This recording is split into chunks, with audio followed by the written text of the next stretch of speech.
Dude. Hold on, hold on. Okay, there it goes. Again, it goes from me probably looking like a smiling retard to already recording for 5 seconds. So welcome to Great Things Are Simple. I think it's going to be a good show. I think you and I are kind of more on the same page now. Yeah, we're fired I, up, dude. I have a second monitor, which is cool. And speaking of the second monitor, I hope my computer is running fast because it looks a little choppy in places. And I am trying to send Mike a link to something, Fleckus Talks. But I think you wanted to start something off, Mike. Am I right? Or am I just talking out of my ass? Yeah, I 'Cause- totally blanked, dude. I Okay. had it when you were talking about that website, and I started thinking about that. Sorry. Okay. Yeah. So I have no idea if what I'm sending you is part of the recording. I guess I'm down with the technology. Basically, I'm sending him a DuckDuckGo search result for Fleckus Talks. We'll get into that, dude. But okay, so check this out. I'm going to show you my screen in a moment. Bear with me. I apologize. So I don't know about you, but Is this the one with all the kinky porn on it? no, dude. I told you not to mention that during the recording. Oh, sorry. Is it a family show? Well, it's not not that it's a family show. I just want to be respectable to people. Yeah, You know. yeah. I mean, I thought I had people convinced. Hey, all of those people were of consenting age and were compensated fairly for their services. Dude, I don't even know what that means. I'm afraid. Okay, come on. Okay. Oh, it helps when I click the start sharing button. Do it. Okay, so Oh, can you see my screen? Yeah, fuck yeah, dude. Okay, Nice. so check this out. It's for Turners, Yes. and I don't know if you're aware of this, but on July 1st, the Armageddon starts, where you need to register to buy ammo, and it's something like a $50. It's like a $50 background check that's going to be good for like 2 years, and then you have to register what is going to be like purchased. So I'm not sure if it goes on what you buy, but I don't think that they should have records of that, right, Mike? Doesn't that sound about right? What? Who? Where They shouldn't. yeah, so what, like, why do you need to register the type of caliber ammo that you're going to buy if the government shouldn't be stockpiling information like that? Honestly, dude, it's probably of no fucking use to anybody, but you know what? It's all for show. Yeah, but when socialism happens, that stuff's going to be brought out of a database somewhere. Oh, yeah, I know. And but that's what I'm saying. At this point, like there's really no way to times. justify it at this point, though. That's what I'm saying. It's really of no use. So Yeah, that's the only way it could be used is down the road for subversive purposes. Okay, so that's enough conspiracy talk, right? Yeah. So yeah. So what was your point on? Although if you look down in Venezuela, their firearms were taken 2012. Mm-hmm. So now maybe if they had firearms, they'd be faring a little better. But anyways, so at Turner's, I told my wife, hey, maybe I should stock up on some ammo. Not too much, just buy a little extra to come in, so I don't need to get that background check quite as quick. But if I buy like 120 rounds of 5.56, you can get a free one of these thrown in. Now I would have to pay the DROs Right. and sales tax, but I mean sales tax on $60, that's a pretty good deal. So it's a polymer stripped lower. Wait. Before you. And I figure I could make it into a 308. What are your thoughts? I'm just doing some cross-referencing here. So what was the quantity of that? Was that 5.56 or 2.23? It's 5.56, and it's 120 rounds for either like $64 or $69.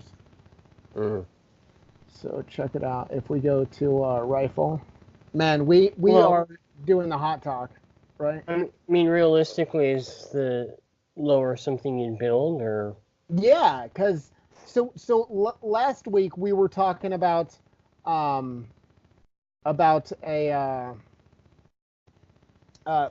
larger caliber rifle, and I was talking about something bolt action, but why oh couldn't yeah, I yeah, yeah. have a 308 in like AR platform, essentially an AR-10? You could. It's a lot more money right off the bat. Well, yeah, but my I mean, thought is if even I get compared to a 5.56.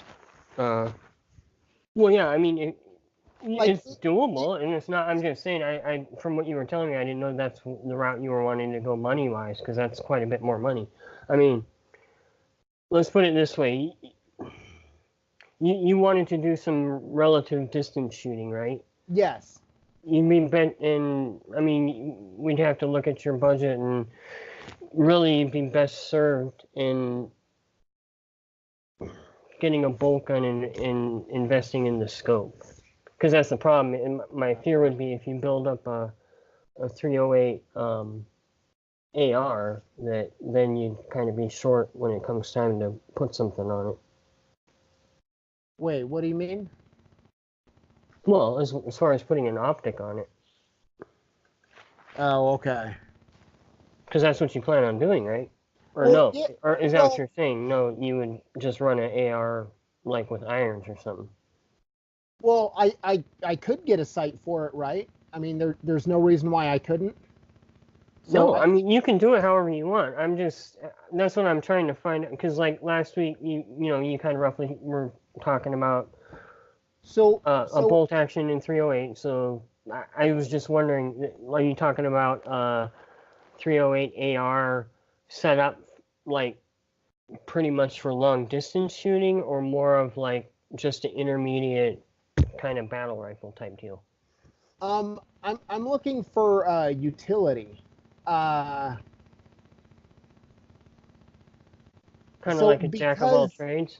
yeah, Do you have an if I could AR get yeah, yeah. So in I have an 5.56, right? AR and Okay. it's 5.56, and So you're it was an Anderson stripped lower, mhm, and then I got the Palmetto State Armory like kit for everything else, mhm, and it came in like sub $500, you know. mhm.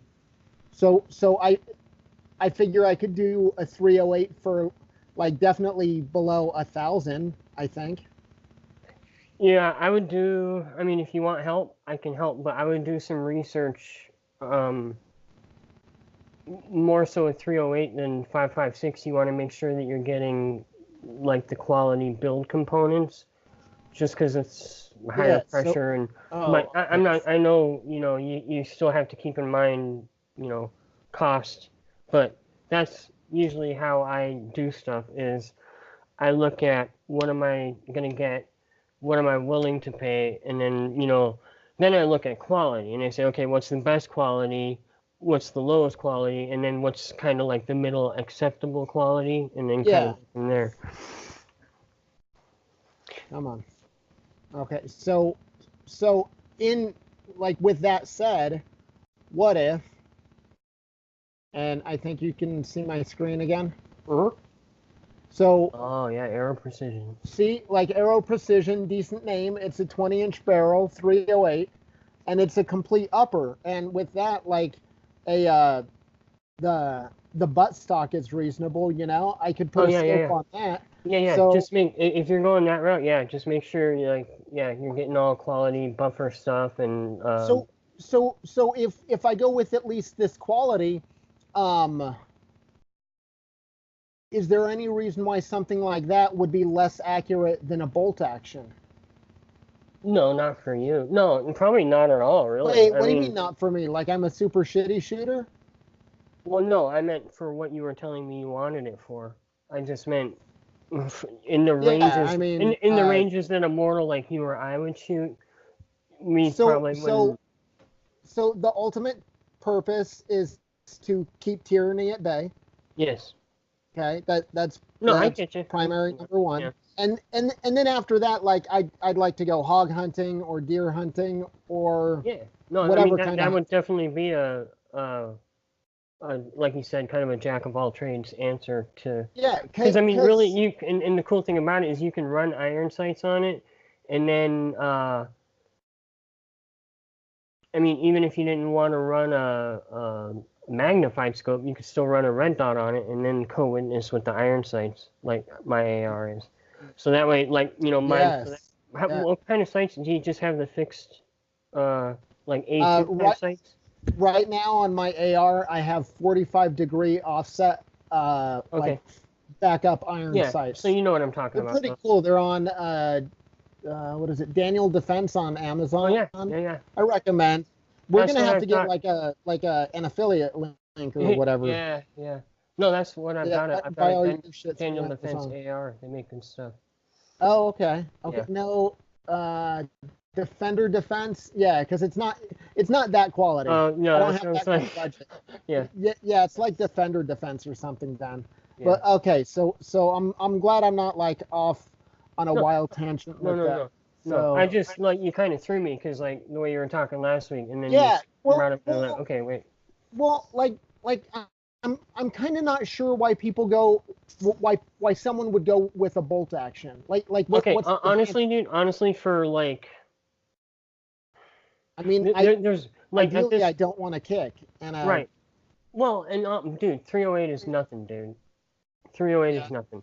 But anyway, what I was going to say is like, really, there's really no difference between AR platform 308 and a bolt action. The only thing is like, for kind of an average guy like you or me anymore, unless we're willing to buy a lot of surplus ammo or reload, it's kind of yeah, I superfluous to definitely want to have. get into reloading. But see, like that's Yeah, kind of why I went the route I did. Cause like, well, number one, I wanted to build mine, so I kind of, put mine together. I hand bedded the scope mounts and stuff, but I put the bottom metal on it, so now I can use the either a 5 or 10 round detachable magazine. So it's kind of like, wait, a it's 5 round. Where, yeah. what kind of commie Hold on, I'll show you. state Hold are on. you in? Just stay there, man. Prepare to Okay, have your mind blown. okay. Like I'm confused. Maybe I was paying attention to my screen more than you were talking. I mean, it definitely wouldn't be the first time, but as I get my tea here, I may have zoned out and wasn't paying attention to you. No offense. I couldn't hear a No goddamn word you offense. said. No, but that's fine because I'm a pro. I was making sure that there wasn't any downtime. Oh, cool, man. Thanks for the fill. Hold on, I got a dummy round in here. There we go. Okay, so hold on. So what model is this? Okay, this is a hold on. Let me turn this light on. You might be able to see a little better right now. Oh, there we go. Hey, good looking. A little bit there. Okay, so this is a this is just a Remington 700 what do they call it? It's like the 20-inch tactical. So it's got the tactical bull barrel and it came with the Yeah. threaded, like you could put a suppressor on this. This has a Yeah. uh, So are you in a suppressor friendly state where all you need is to file the paperwork and you yeah, can get one? yeah. I've tossed the Man, idea around of getting one. man, that freedom must be not well I more know, dude. free. Yeah, Because if more we were free. truly free, you could just go out to your local gun shop and get one, right? Oh yeah, for sure, dude. I Because could have it's one for all of my guns. yeah, they're suppressors so people don't blow their ears out. Yeah.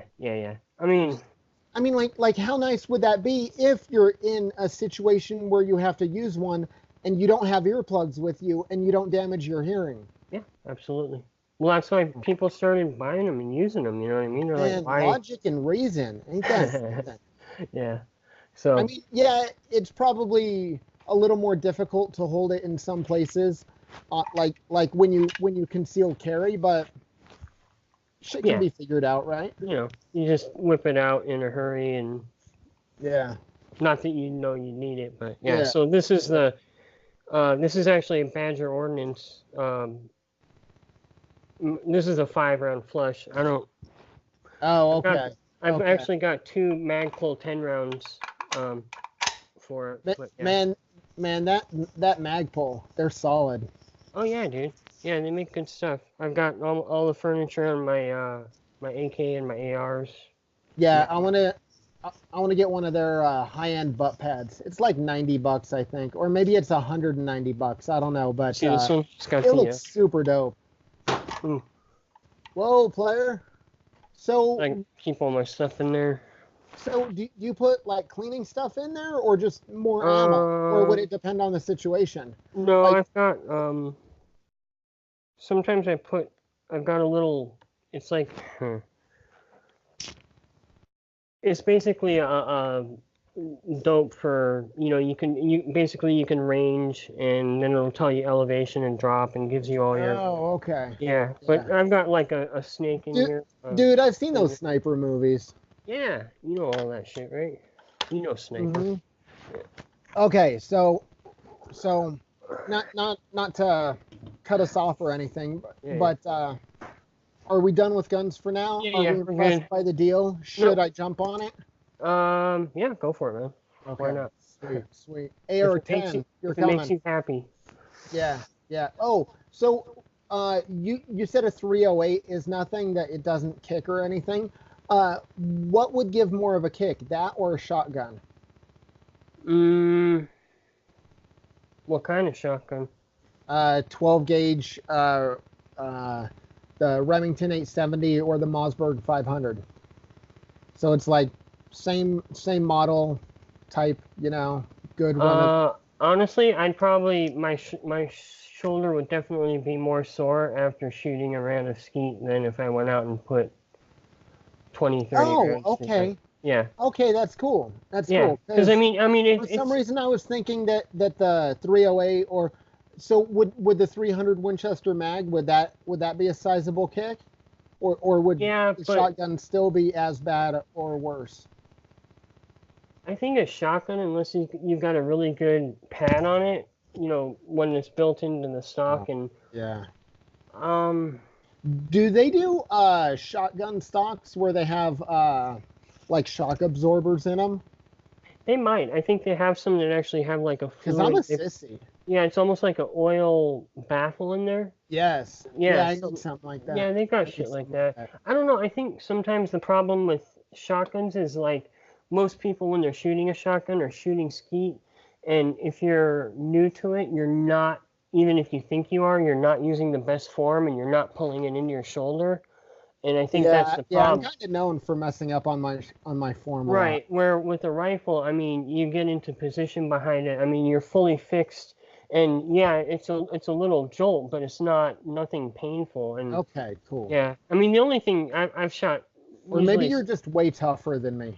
probably, but like a 30-06 with just a steel butt plate on it, bolt action, that's a pretty good whack. But Yeah. yeah, but no, Oh, 308, oh, is it a pretty good whack? yeah, whack-a-mole. Okay, so Yeah, here, do you have anything that you want to continue with or start no, with? go Because for it, dude. Run with something. okay, cool. Because I think we excuse me, I think we kind of started with it open, and then Hmm. I veered it in this direction. But if Yeah. if there's anything you want to go with, let me know. Oh, just wanted to show you. That's the 10 round. Oh, okay, Yeah. yeah, solid mag pull. Yep. Okay, so I'm gonna go ahead and show my screen again, Do it, and mate. I'm just gonna share a few stories that I came across this week. So can you see Is my this screen about now? when you decided to transition? Whoa, dude, uh, please, please no jokes like that when this is on screen. So oh, are you familiar with Ilhan Omar? yes. Okay, cool. So this is not going to be the country of white people. And ultimately, like, I don't care what the ethnic makeup is of this country, as long as like freedom is the champion. You know what I mean? Yeah, but that's A- As long as people are able to interact freedom or freely, and they have the option of choice, like it's completely irrelevant what color of their skin is, or what the color of their skin is. right. But see, that's kind of the root of the problem is when did it become acceptable to I don't even know how to describe it. Like ideas that are clearly not acceptable to, you know, But not acceptable to who? it should seem like everybody, like common sense. I mean, if we're going in the direction of equality and personal liberty and stuff, I mean, there's definitely an agenda there, Oh yeah, no doubt, no doubt. So check this out. Let me know if you can hear the audio on this because I Okay, have okay. no idea. Okay. I have no idea. I can hear it's kind of low. A Muslim Come on. shows up in Congress thinking she's equal to them. Yeah. Come on. Almost to it. Nothing like buffering. The occupant of the White House. Oh, look. You hear that? The occupant of the White House. Not the Yeah. president, the occupant of the White House. Yeah. Shows up in Congress. Come on. You know, it's funny. She plays it like, "Oh, I'm a refugee. I'm a person of color. I'm a Muslim." And it's like, I don't care about any of that. I care about your anti-freedom stance. Right. Well, but it's just like Cortez, Yeah. Oh, You the know. bartender? Yeah. I mean, that's just ridiculous. Yeah, it's And his Yeah. Why are people not outraged by stuff like that, but kind of perseverate on Well, the guy in the office, yeah. Oh my God, this buffering is. themselves. Yeah, the Tragic. buffering's kind of killing it, dude. Yeah, I know. I'm just trying to get to that one part where she's like, The public. "Yeah, no one cares." When's your birthday? Because I'm going to have to get you a hum-canceling microphone or something. Oh yeah, dude, it's October. Oh yeah, she talks about terrorizing the Jewish community. Why? She says that they're connected. If you defame Jews, it's like defaming Muslims. Talking about anti-Semitism. But what if a Muslim defames a Jew? Or a Jew defames a Muslim? I mean, Okay, I am not going to blame Summit News. Are you familiar with Summit News? no. Do you know Paul Joseph Watson? No. No. No. Do you know Infowars? Yes? So Paul Joseph Watson is the British guy who comes on, Okay. and come on, please. Wow, this is sucky. Hold on, he's gonna be right. Oh, look at that, Chris Cuomo, Antifa. Where are we, man? I apologize, people. Okay, there we go. That's Paul Joseph Watson. And apparently, he's a Muslim, or as some people say, he's an Islam that likes rainbow flags. But Okay. this is Paul Joseph Watson's new site, so he'll mention it when he's reporting on Infowars. I think maybe it's just another avenue to get stories out since Infowars is demonized so much. Yeah. Okay, but yeah, so it's kind of irrelevant who's going to make up the country as long as it's freedom based. Okay, so let's see what we have here. Oh, did you see this picture? No. It was at Is the it- NRA. Is it the SHOT Show or an literally- NRA convention? It's the NRA convention, Hmm. and it was just a candid shot where the girl went up and she grabbed the really big gun. Do you know if that would be a Barrett 500 or would that be something else? Nah, looks like a Barrett family of weapons. Okay, yeah, I assumed so, but I Yeah. mean, maybe the size of the girl just accentuates how large the gun is. I mean, Yeah. I'm, mean, really, I'm it's sure just it would longer look than small anything. if you or I were there. Yeah. But Well, yeah. yeah, your arms are massive, Oh yeah, I know. Okay, so this, let's hope this YouTube clip runs a little better.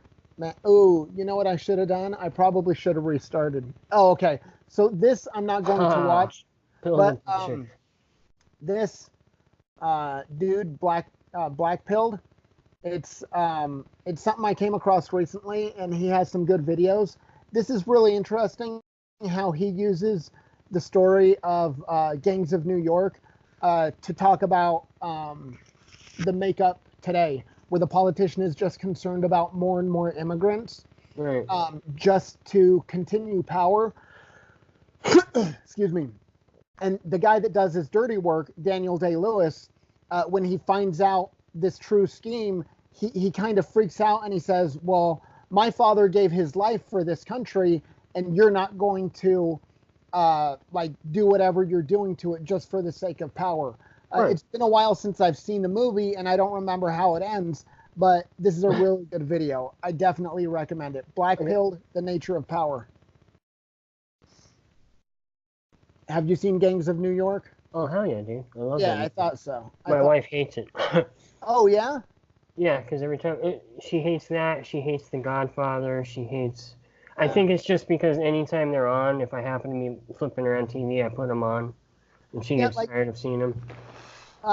I think I need to watch this again. I also need to watch what is it? Braveheart and The Patriot. Yeah, Braveheart's just so not historically even remotely accurate. Yeah, but it's good. Like, Yeah. it gives you the warm and fuzzies. The Patriot's my one guilty pleasure. I assume Starship. Johnny Rico. Yeah, Johnny Right. Rico. This is good. This is by Sargon of Akkad. Mhm. I assume you're familiar with his work. Yeah. Okay, cool. So he does a really good thing in here where a lot of people talk about Starship Troopers and how it's a very like totalitarian looking system, Mhm. and the director said that he was attempting to make a fascist looking movie and story, but he apparently got like 2 chapters into the book and didn't finish it, and the author of the book was apparently more along the lines of Ayn Rand than Stalin. You know, like very Right. freedom, Right. pro was kind of individual more- choices. Yeah. But this, I'm just going through the video, seeing if there's any good Starship Troopers shots in here. But this is really good. I really like how he tied it in and showed that it's more of a what does he call it? What do the left call themselves these days? There we I don't go. know. Not liberty, liberal. It's kind of a liberal utopia where the state is so small that it's almost not needed, you know. What, But in it's Starship Troopers? yeah, in Starship Troopers, But how can that be? Because, I mean, the whole point of the thing is that being a citizen, part of the government, was a goal. Was like, well, you no, were. not for everyone, because it had been 100 years since Rico's family had last like done their full deeds to become a citizen. Right, but, I mean, there was definitely a differentiation between the rights of the non-citizens and the citizens. I mean, that's kind of a big deal, isn't it? Well, Like the one girl said she had to be a citizen to have children. So you're saying. That's what I understand. You're saying. it was something like citizenship guarantees. No, service guarantees citizenship. And in order to do a lot of things, have children. Because there's that part when they're in the barracks when they first join, and they're all talking about the things they want to do that they have to be a citizen to be able to do. I do remember that in the movie, and I don't think that was specifically addressed. But Well, that's a big part of the overall, movie, dude. And I mean, that's the whole point of the movie is that these people are invested in the government. I mean, that's just the concept that, you know, if you've gone that extra distance and you're fully vested in the good of the whatever, you know. Yeah, well, trust I me. mean, that sounds like a lot of. I mean, it's a good concept. Watch. Yeah. So like this overall is definitely worth a watch. I don't remember if that specific is addressed in here. But like except for that, and I know that's a huge exception. Everything else is pretty good. How it mentions that it's more of a free system, and it mentions that the bugs are a communist system, and it kind of makes sense the way it's explained. Okay.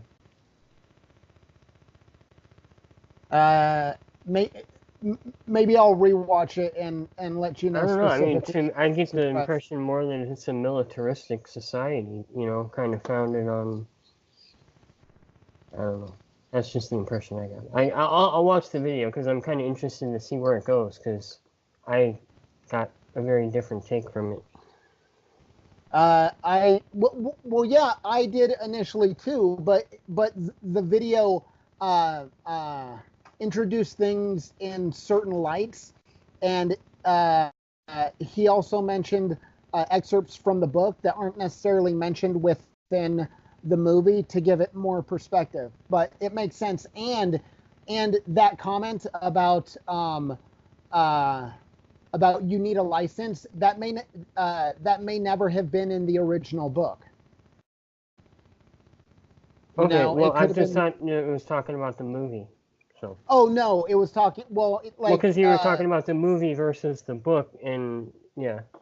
Yeah. So the movie is what is the pulp. Excuse me.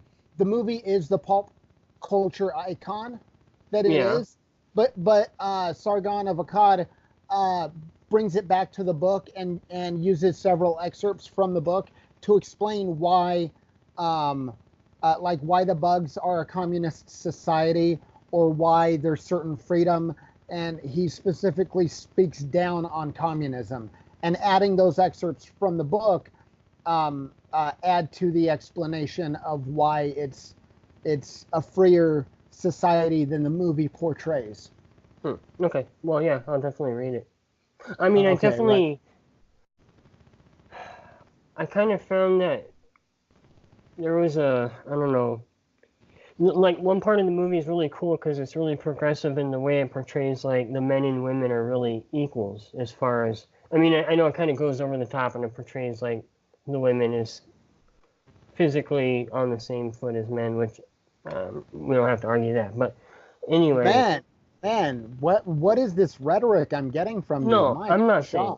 I'm talking in scientific biologic terms, not in terms of, But I'm saying that's what was cool about it. It was like everybody's equal to the point where they could shower in the same shower and not, freak out or whatever. And,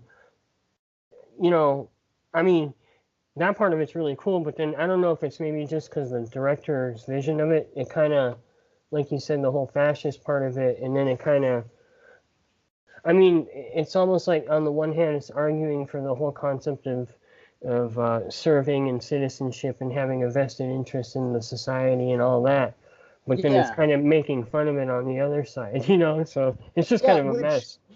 Which within the video, it mentions that the director was like anti-fascist, whatever the fuck that means today, and that he intended to make a movie where the world was fascist, so he was kind of taking Heinlein's original ideas and like smearing them a little bit, but I think that's the purpose of the video, where you can see that if it would have stayed truer to the book, that it would have been a much better society, and you would have seen that it's not a fascist society, Yeah. Well, I never got the impression it was a fascist society. I just, when you said about being a more free society, I didn't get the impression of more freedom. I mean, kind of like a society based on justice, maybe, or I don't know, like some code. Yeah, that's definitely mentioned in there. Where they are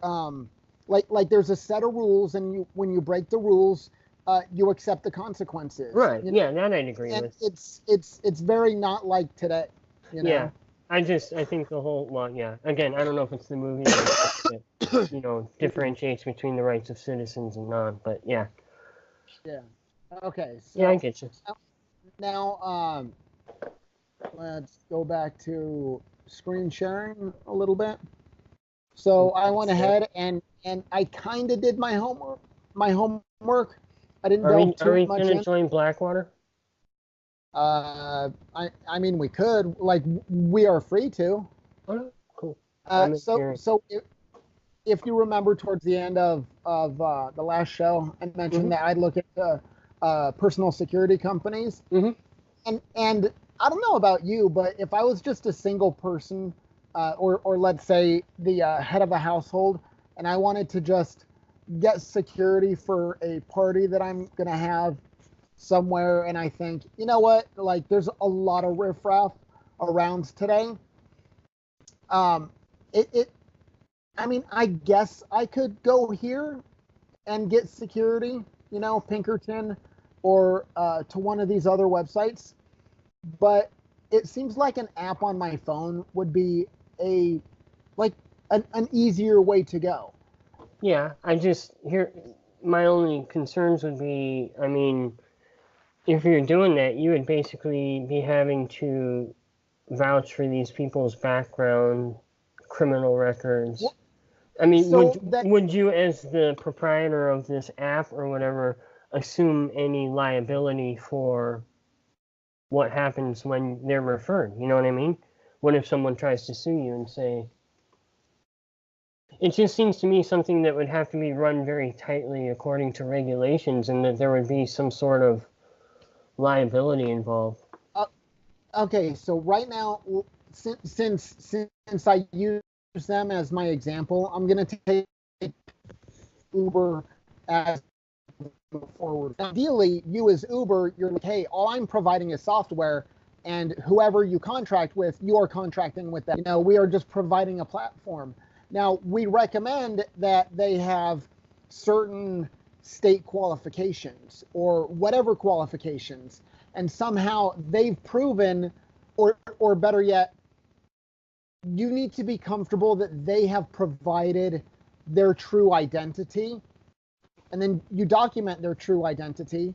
And if someone shows up and it's not that person, then like you've met in a public place and you know that you're safe to go with that person in theory, that like their picture matches up and I have all of their information and I have credit information and all of that. So we basically provide an avenue, and we might set a standard of like, we recommend that a person has these identification resources so you know who they are, but ultimately we're not liable for what you do. I mean, it sounds good on paper, dude, but you'd have to run that by a lawyer, especially in California. Well, yeah, but it's one of those things. If you take an Uber and the driver of the Uber rapes you, who's at fault? Like, does Uber bear responsibility on that, or is it solely on the person that raped you? Yeah, I don't know.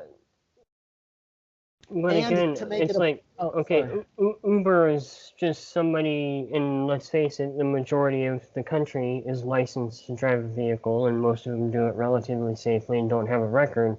But security is kind of a different thing. I mean, there's different Yes, kinds of yes, security. I correct. mean, are you talking about just a night watchman, or are you talking about like security detail type work where? So look, the state that I live in, and I know I'm talking about getting rid of the state, but while it exists, we might as well use it on a basis as free as possible, right? Right. So would this be armed security? Is that what I'm just trying to get a clear picture of? yeah, it can be. Okay, Let's so say you're kind in of my saying state, in like, California, you can go and an individual can get licensed as a private security person and licensed to carry a firearm, and they have to go through certain qualifications with the state. And all of this is like, you are free to do this or free to not do this. But until we can somehow set up a different system where we no longer use the state, we can use what's available to to verify credentials and identity. You know? I mean, like my gut instinct is like, if that's where you want to go, that's cool. It just sounds like a lot of potential problems, let's say. Yeah. So this might be something where, and this is kind of how I would see a better version of Uber working, because it seems kind of crazy that there's so many people working at Uber when I thought it was just essentially a not that complex app, you know. Like you use Google APIs to find out where you're going, but ultimately it seems like a relatively small team of people could build and maintain this app, you know. I mean, but is it also like promotion? I mean, the app doesn't make money, and I know a certain amount of it sells itself, is appealing to people, but I mean, there has to be like marketing that goes along with it, recruitment, that kind of stuff. So that's some overhead right there. And that's kind of my point with the whole security thing, is even if you're talking about, like you said, kind of a stripped down, you know, these are the standards we look for, that's still going to take a lot of, not a lot, but it's going to take a lot of like legwork, like people sitting behind desks and phones and coordinating and doing backgrounds and certification checks and. But no, that's why I said, like we're going to make it so the person purchasing the service can verify the identity of the person selling the service. So we don't. So it's more like just a. It's like we provide a platform where someone can essentially put up an ad. So we basically, it's a referral these are the service. things the person. Yeah, exactly. Okay. Exactly, and that's it. Okay, now it makes sense, because I was like, I thought you were talking about like more or less starting like a agency, non-agency, and I was like, dude, that's a lot of liability there. No, but you can still brand that referral service or that network. Right. No, I meant like hey, legitimately. If you're down with freedom and you and someone wants to hire you to help them be free by policing the neighborhood, yeah, why not? Yeah. Why not instead of a city hire, like, let's say 50 police officers, why not make sure that like 200 residents within the city are post trained and essentially reserve officers that volunteer their time, and like maybe they'll get some kind of property tax break, or they can claim that time that they are a reserve police officer on their taxes as volunteer service. You know, so instead of instead of a given city needing to hire 50 cops, maybe they just hire 5 or 10, and then they have essentially 200 in reserve. And they know that if someone 2 doors down or like 2 blocks over needs some help, that in 2 in the morning they might get called. But there might be 3 other people in the neighborhood that get up and they go and check out whatever the deal is together. Yeah. I mean, it sounds kind of reasonable to me, and it's one of those things where I would be willing to bear that burden, you know? Would you? Yeah, I mean, don't get me wrong. If you don't want to bear that burden, I'm fine. But it seems like we as a society should allow this to happen. Well, yeah. I mean, nobody's saying it can't happen. Yeah. Fuck yeah. Freedom, right? Okay, so let's see where I'm at. And I think as I close each tab, I might be getting slightly better performance. Okay, so this is pretty dope, but pretty sucky. Okay, so I'm going to go ahead and start sharing. So we have My Cells, My Choice. This is a doctor or an organization that does stem cells through fat, like fat stem cells. And basically, their idea is your body is not a drug, because apparently the FDA has sent a cease and desist to this Kristen Kolema, I guess is how you pronounce it, that she needs to stop doing whatever she's doing with stem cells. And basically, you have stem cells in your fat. They can extract stem cells, do whatever they need to, or inject them where they need to inject them. And it's a way for your body to kind of heal itself.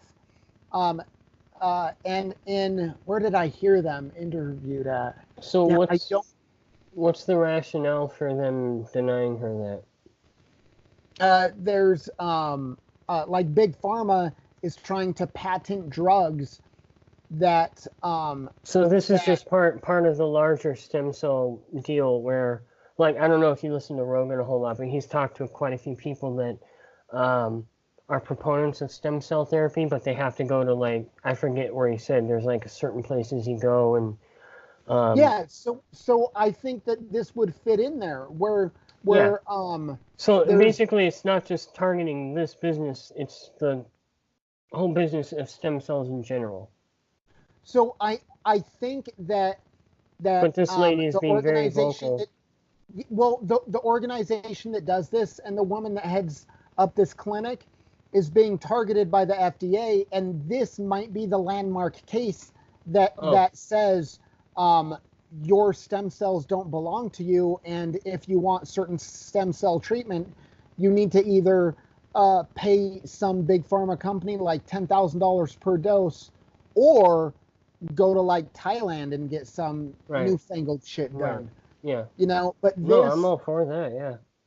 yeah. So this, but this lady has this process, and I don't remember where I heard it.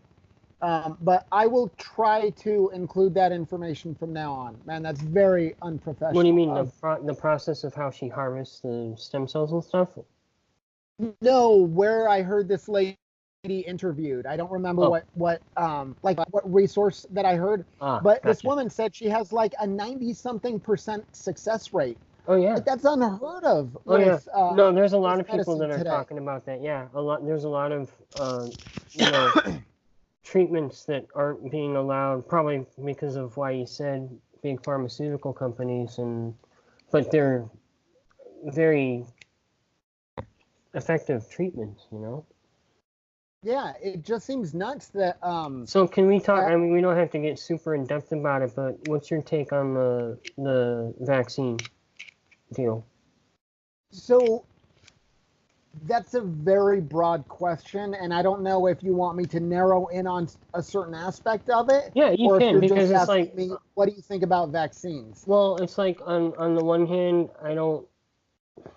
It's a difficult thing for me because it's like, as a medical professional, I definitely see the merits of it. I honestly don't think I think a lot of it has been blown out of proportion by people. Some of it, I don't know that it's, I question the necessity of it and the frequency of it. I think there needs to be a lot more honest research into it.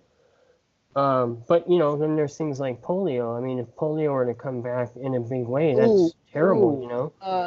Actually, I want to do some research about polio and the vaccine, and I think we might have been fed a big old fat turd ball of lies when it comes to polio and the vaccine, and that's not really to get into here, but well, it's just what's the broad stroke? Because so that is like 12 shows in and of itself, I think. Mm-hmm.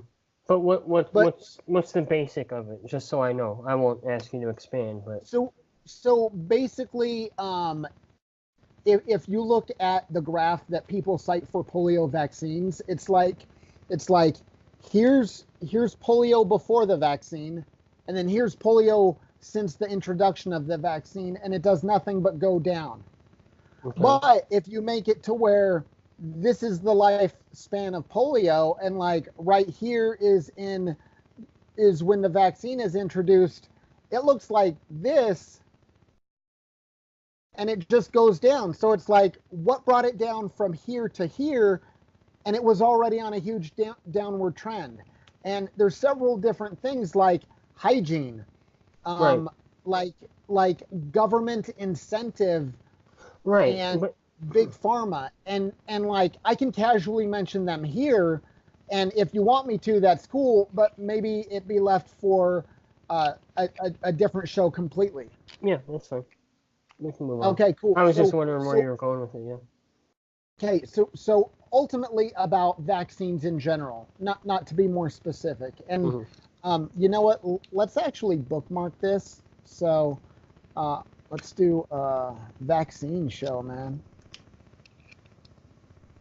I gotta Vaccines- ask you something very important. Yeah, please do. Are you a flat earther? No. Oh, thank God. Someone asked me if I was, and I said it's irrelevant. That if they get you asking the wrong questions, Mm-hmm. that they've succeeded. Yeah. So it's irrelevant if the Earth is flat or not, because people are still initiating violence. I like that meme that has all the things and it says, and here I am flying around on this big flat disc. Yeah, yeah. So as far as vaccines go, like you know how adamant the military is about applying vaccines, right? Yes. Yes. Okay. Probably so to a right, fault, I would guess Well, sometimes. right now there is a Navy ship that is quarantined at sea where I believe everyone on it has the mumps, and that's a vaccine. So Are you talking about the Scientologist ship that got measles? no, there's apparently a Navy ship out there that got the mumps. And let me see if I can bring anything Yeah, up. because I heard about, my wife and I were talking about the was it Mormon, or I think it was Scientologist. And you know, they're all against woo-woo anyway, so they say everything's woo-woo. Okay, so with that being said, and I'm looking up a source here, but with that being said, it is far more dangerous to give the government the ability to inject you with anything they want than the spread of the chicken pox and the measles. You know, giving government the authority to go around and stick people with whatever is way more dangerous than these diseases. You want my take? Yeah, please. We should just let nature take its course. So is that like a very Nietzschean response, or is that like you just believe that people's immune system should take care of itself? Well, the thing is it's kind of an all or nothing argument in my eyes. It's like once you start saying this is okay, that isn't okay, you know, I mean, there can be arguments made that there's a lot of treatments that, you know, have the same effectiveness as vaccines, but it's all you've got, you know. I don't know. I'm just. Yeah. I just think that so I've also heard that if you get antibodies from a vaccine, that they're not as effective as if you would have gotten that disease itself. You know, and like True, there's but something then they different say about that it, but I don't know. Even though it doesn't, that it still puts your body in a better position to fight when it does, you know. And I've That's the heard problem. that There's really no flu- definitive, you know. Well, I've heard that the flu at best is 25% successful as far as when they choose the correct strain. Oh yeah, no, it's a total crapshoot, dude. Yeah. They basically the CDC has to make an educated guess. It used to be trivalent. They pick the three most probable to be the big ones for the next flu season. The last couple of years, the quadrivalent became really popular. That's got 4. But yeah, it's really a crapshoot. And honestly, like if I didn't have to have it, I don't have to have it for my jobs. But if not, they make you wear a mask and sign all that bullshit. Yeah, but isn't that violating HIPAA? No, because you have the right not to accept it. Because that mask is letting people know that you didn't take the shot, right? Why? Because anybody can be wearing a mask in a facility. I see your point, but I see my point too. I I'm not think that arguing for or against it. I'm just telling you oh how it is, oh dude. no, I know. But okay, so here's from military.com, so we know they're telling the truth, right? Okay. But here, Navy ship changes schedule after outbreak of mumps-like disease. You know what? I bet it's the mumps. But to be fair, it doesn't say the mumps. So look, the entire population received booster vaccinations. But so what is it then? You know, is it just Fuck if some I know, dude. mysterious? Oh no, it's you know, I don't Well, know. I mean, there could be things potentially that have mumps-like symptoms. I mean, Yeah, but wouldn't they name them? Darren, I don't know, man. I'm not privy to the naval chain of command. I don't know how this shit rolls down. I don't know how the quarantine process works, how they diagnose the Well, actual contagion. I'm sorry, man. I'll do my dude, homework, okay? please, I've dude. been out saving lives all week. Sorry. Man, I thought you wanted to contribute. I What's know, your I deal? suck, dude. I'm a degenerate. Oh my God. Yeah. Okay, let's move on. Let's see what we got. Let's Yeah, see. but I mean, to me, the only thing that really makes the vaccination argument shitty is that there is a lot of like uneducated conjecture, which I see both sides. Both sides have valid points, but there is also a lot of bullshit that's just kind of not true that gets spread, you know? And Yeah, that's the so thing that gets me is like, if people would just educate themselves, and that's the problem. It's like, why should the government have to compensate for your stupidity or ignorance, you know? yeah, so I think a valid point is if vaccines were so beneficial and so without error, why do they need liability protection? Right? I I mean, don't know, man. But it really, like, it seems what? like a scam. But then you could say, well, if we didn't have flu vaccinations, did we possibly avoid another flu pandemic or a flu pandemic? You know, similar to like, what was it, 1919, 1918?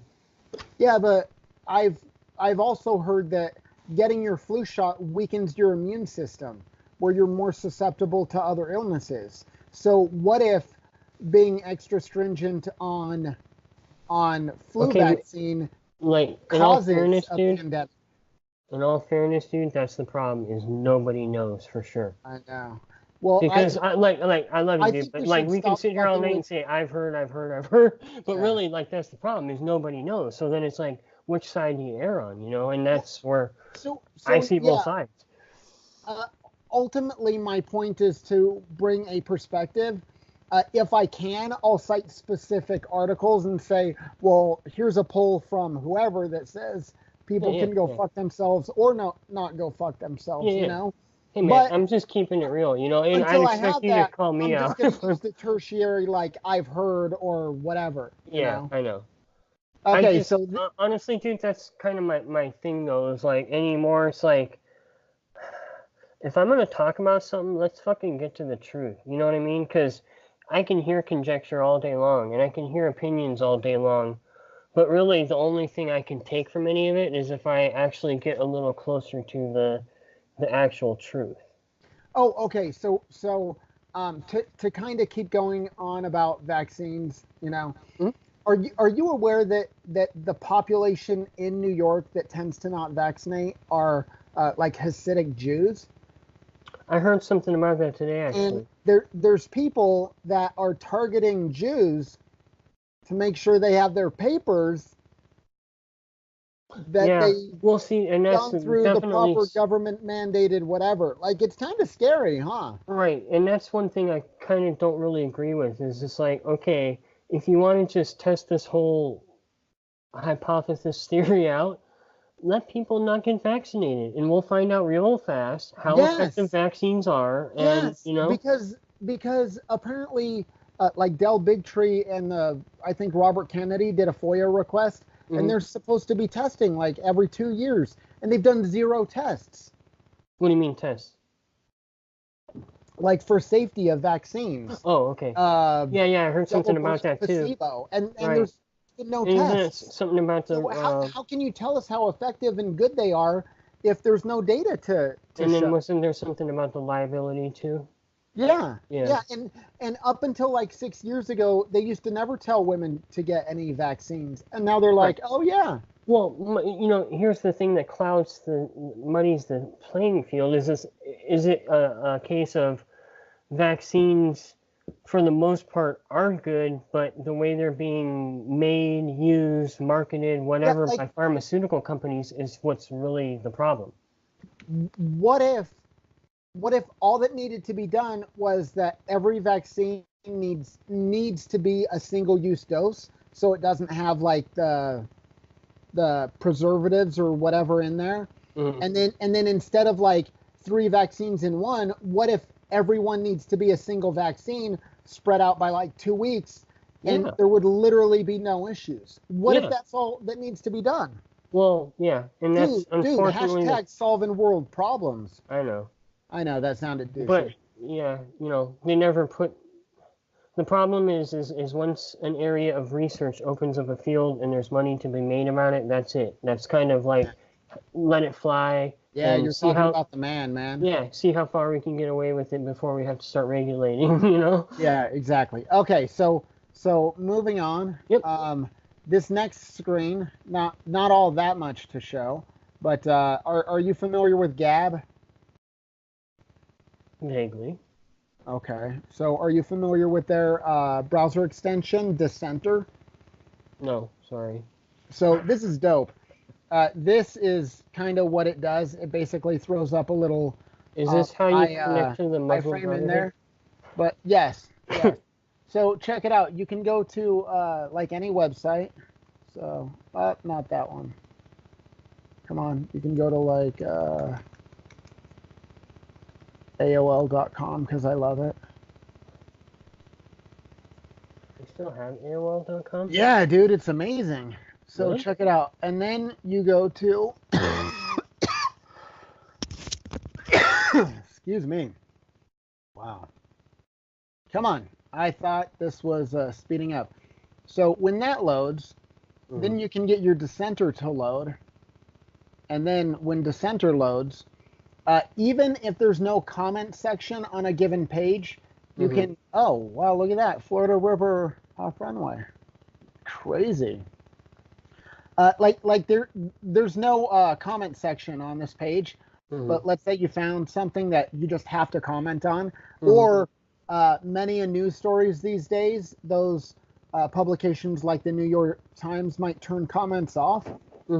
This would allow you to still comment on the page, where it has its own like infrastructure where you can comment on a given deal, and these are all of the comments that someone has made that has the Dissenter. So basically, it's like a comment app. Then people who Yeah, have the app can see comments on whatever they're looking at. If Yeah. somebody else has made a comment, Yeah, and or they literally can start one. Yeah, and literally anyone can comment on any page on the internet now. That's cool, dude. Send me the link to that, man, because Okay, we yeah. can have some fun with that. Fuck yeah, spreading freedom. Yeah. So, I've been thinking about building our website. That's what I like to do in my spare time. I like to Are we build gonna sites talk? that will never see the light of day. Are we gonna talk about the main page picture where we're holding hands? Wait, which picture where we're holding hands? Actually, I was Like thinking all like, 5 or well, I was thinking matching sweater vests and like, kind Oh, of yeah. like a glamour shot type deal. matching sweater vests. Are they going to be seasonally themed? Oh hell yeah! All right. And tastefully loud. Okay, so we're going to stop sharing. Okay, and then we're going to go, and that's the link to Dissenter. If you have a Gab account, come on. And explain, I don't want to sidetrack, but when you have a second, this is what I was going to ask you at the beginning. Explain Brexit to me. Oh, fuck yeah. Okay, so Brexit. I mean, I know kind of, but are you familiar with Tommy Robinson? I know the name. Okay, Tommy's solid, dude. He's like he's been talking about the Muslim rape gangs for like Mm. 10 years. And I'm sure you're familiar or you've heard of them recently. Yeah, that's probably how I associate the name. I've probably come across something where I've watched. Yeah, so ultimately he wants England to be what he grew up with, you know, Mhm.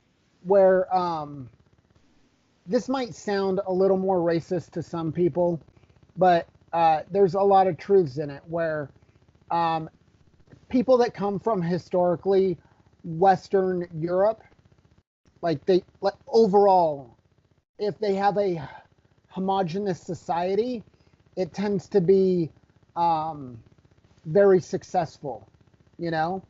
And I think that's something that he wants to kind of get back to. And not that he's down for an ethno state. If nothing else, all he wants are the laws to be universally applied, and he wants freedom of speech, and he likes freedom. Right. So why is that so contrary to like to people like me and you? That sounds kind of Um, acceptable, right?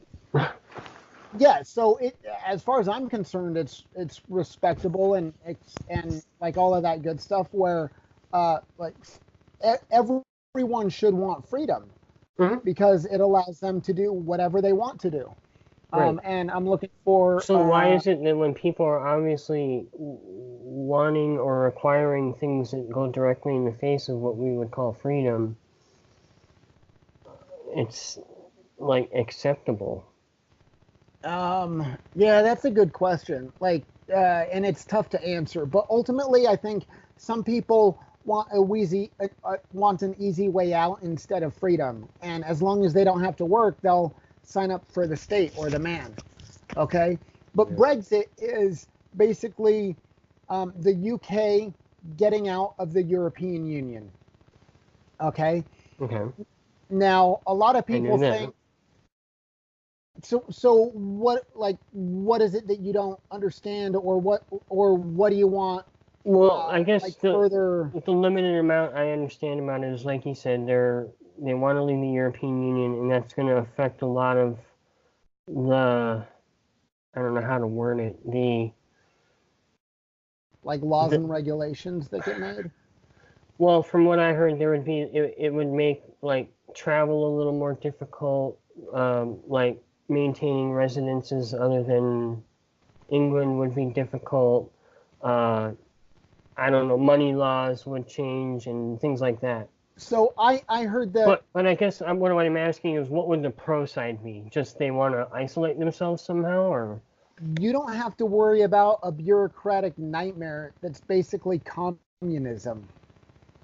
the Like, European Union? yeah, so Okay. the idea of communism, and this is kind of jumping down a rabbit hole, and I'm not going to cite sources here. It's just kind of like knowledge that I've learned. But basically, the communism that was the Soviet Union has been migrated to the European Union, and it's something that like Hitler wanted to do, where he wanted basically a United States of Europe run by Germany, and that's kind of what's happening with the European Union, where it Mhm. started out as just a trade zone, you know, and then the trade zone enacted laws and they created the euro, and now they're talking about a European Union army, and Is basically that why everybody was kicking and screaming about NAFTA back in the day? yeah, yes, exactly. So NAFTA is the North American version, Hmm. where eventually NAFTA, if they use more and more like trade agreements, eventually they can just say, well, we are a governing body, and we're going to impose these laws too. Right. But but the way the United States was set up, like all of that stuff should go fuck itself, you know. Hmm. But that could kind of get us down into another a completely different That's fine. path. But basically, I support Brexit, and I heard it summed up beautifully. This I don't remember who she is, but some British woman said it is fucking absurd that a country that once had an empire that stretched across the globe.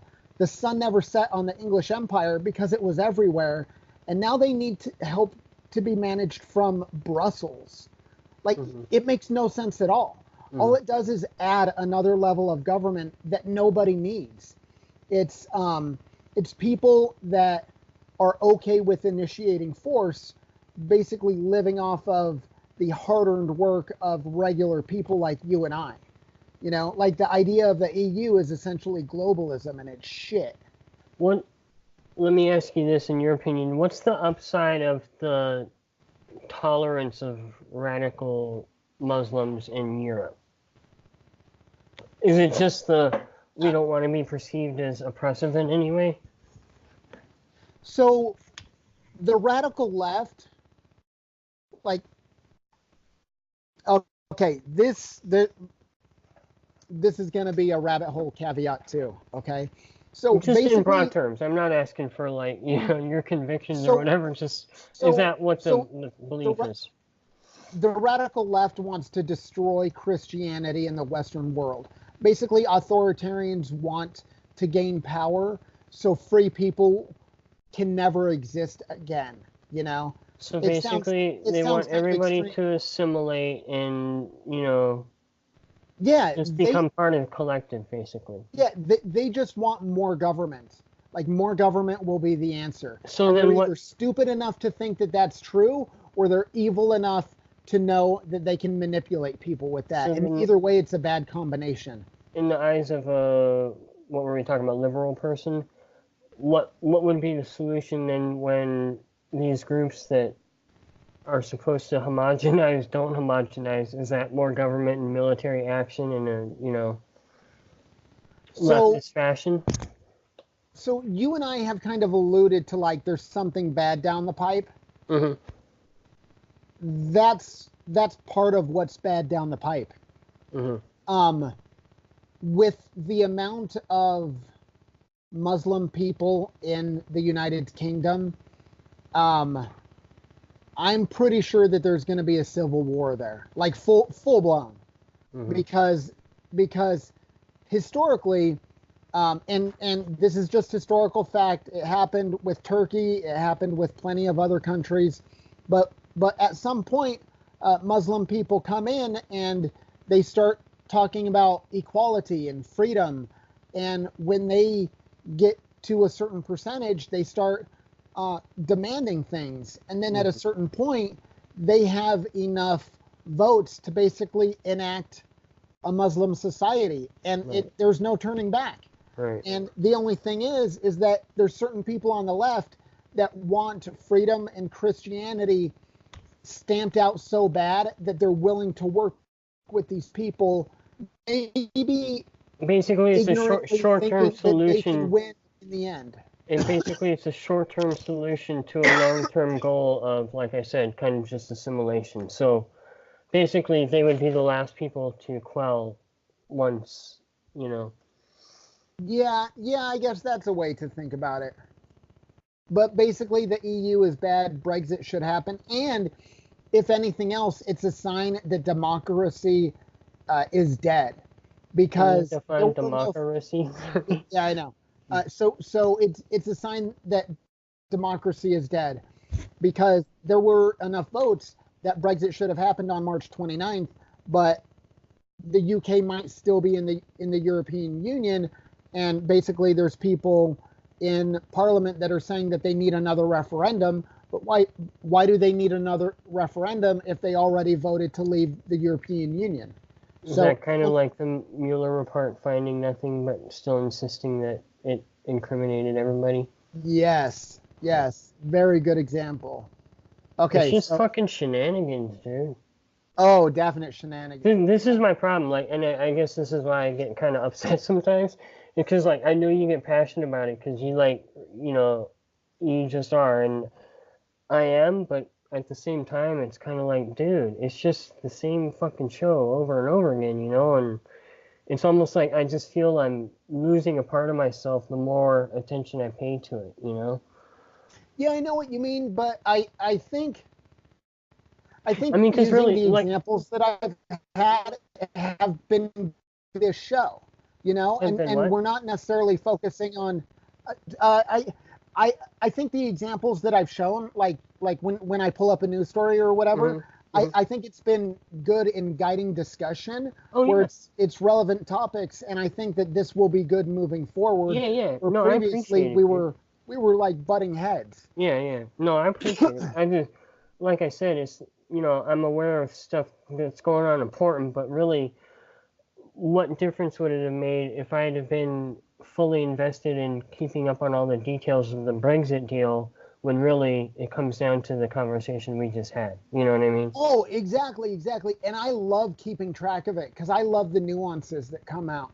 Right. You know, so I'm happy to get all of that and to feed you info. Because I don't want people to get the impression that I'm ignorant, because I'm not. I mean, I read voraciously. It's just not about. I mean, politics sometimes in the context of history or a specific area, but just politics in general. I guess the part of the problem is I've known too many people, right, left, whatever, that they've just turned that me were off so wrong much because it's like everything that comes out of their mouth because makes of how you. wrong they were. Yeah, but like I said, Yes. it's on both sides. Even people that I might agree on some things with, it's like, dude, you had me until you crossed that line, and now you just Yeah, sound I like a hear you. pompous ass too. Okay, so check this out. I think Hmm? you're seeing my screen now. Yeah. Yep. So Islamist assaults Tommy Robinson in the street while campaigning for parliament. So he's campaigning to be a member of the European MEP, member European Parliament. Yeah. So So he's part of the MEP, but he's anti. he's running. So apparently England is at least at the present still has members in the European Parliament. If Brexit is achieved, I don't know if they will be pulled out or if there will be some kind of token representation for the UK.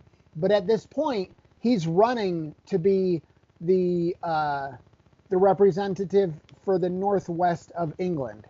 Okay, so this Okay. here, in the last, well, hell, this was written May 3rd, so this was written yesterday. There was this douche went up and threw a milkshake. I think it was a milkshake. Yeah, so he threw or dumped a milkshake on Tommy Robinson. Okay, Hmm. so I don't know why it loaded like that. So there you can see he's milkshake. What flavor milkshake was it?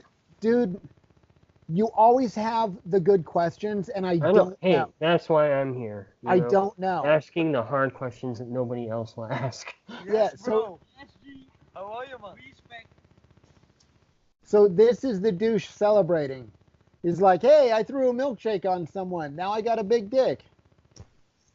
Okay, maybe he should go blow himself up somewhere. Whoa, dude. We need to tell people not to initiate violence. Oh, Oh no. maybe if he's in the middle of nowhere. Peace and love, peace and love. Yeah. Damn. What if it was a whole like Jesse Smollett thing where he like paid that guy to do it? Oh, I don't think so. I don't think Oh, so. but how do you know? You know what? That's true. That's See, true. here's my problem, man. I have to approach everything that way. Because really, who do you trust? Right now, I trust Tommy Boy. Dude, Tommy? they have a cheer for him, Tommy Robinson, where it goes, Tommy, Tommy, Tommy, Tommy Robinson, hey, or something like that, dude. Mm-hmm. When you hear the crowd cheering it, you will tear up. Like it is beautiful hearing that, like the whole crowd cheering for this one dude, and his whole shtick is, like I want basically UK for the British, UK for the peoples of the United Kingdom. Like when people sing a song at a football game?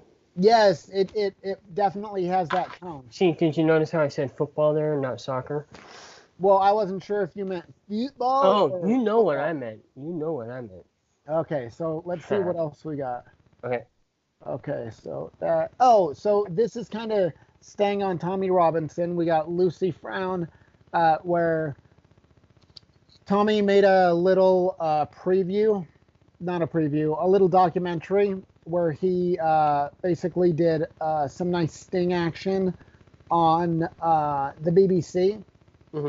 If I find it, I'll share a link with you. And you know what? We should, or dude, on Reddit, I should share these links with you on Reddit as a way to promote our Totally Dope subreddit. Okay. Man, So like I'm so comment on them and smart. stuff, or I am so smart. you are, man. You can do whatever you want with that. So I got a question about this Brexit thing, and not to just for clarification. Okay, Why, yeah. why if Great Britain were to exit the European Union, would things have to change? Why would they have to change? Why would it, cause money problems and travel problems?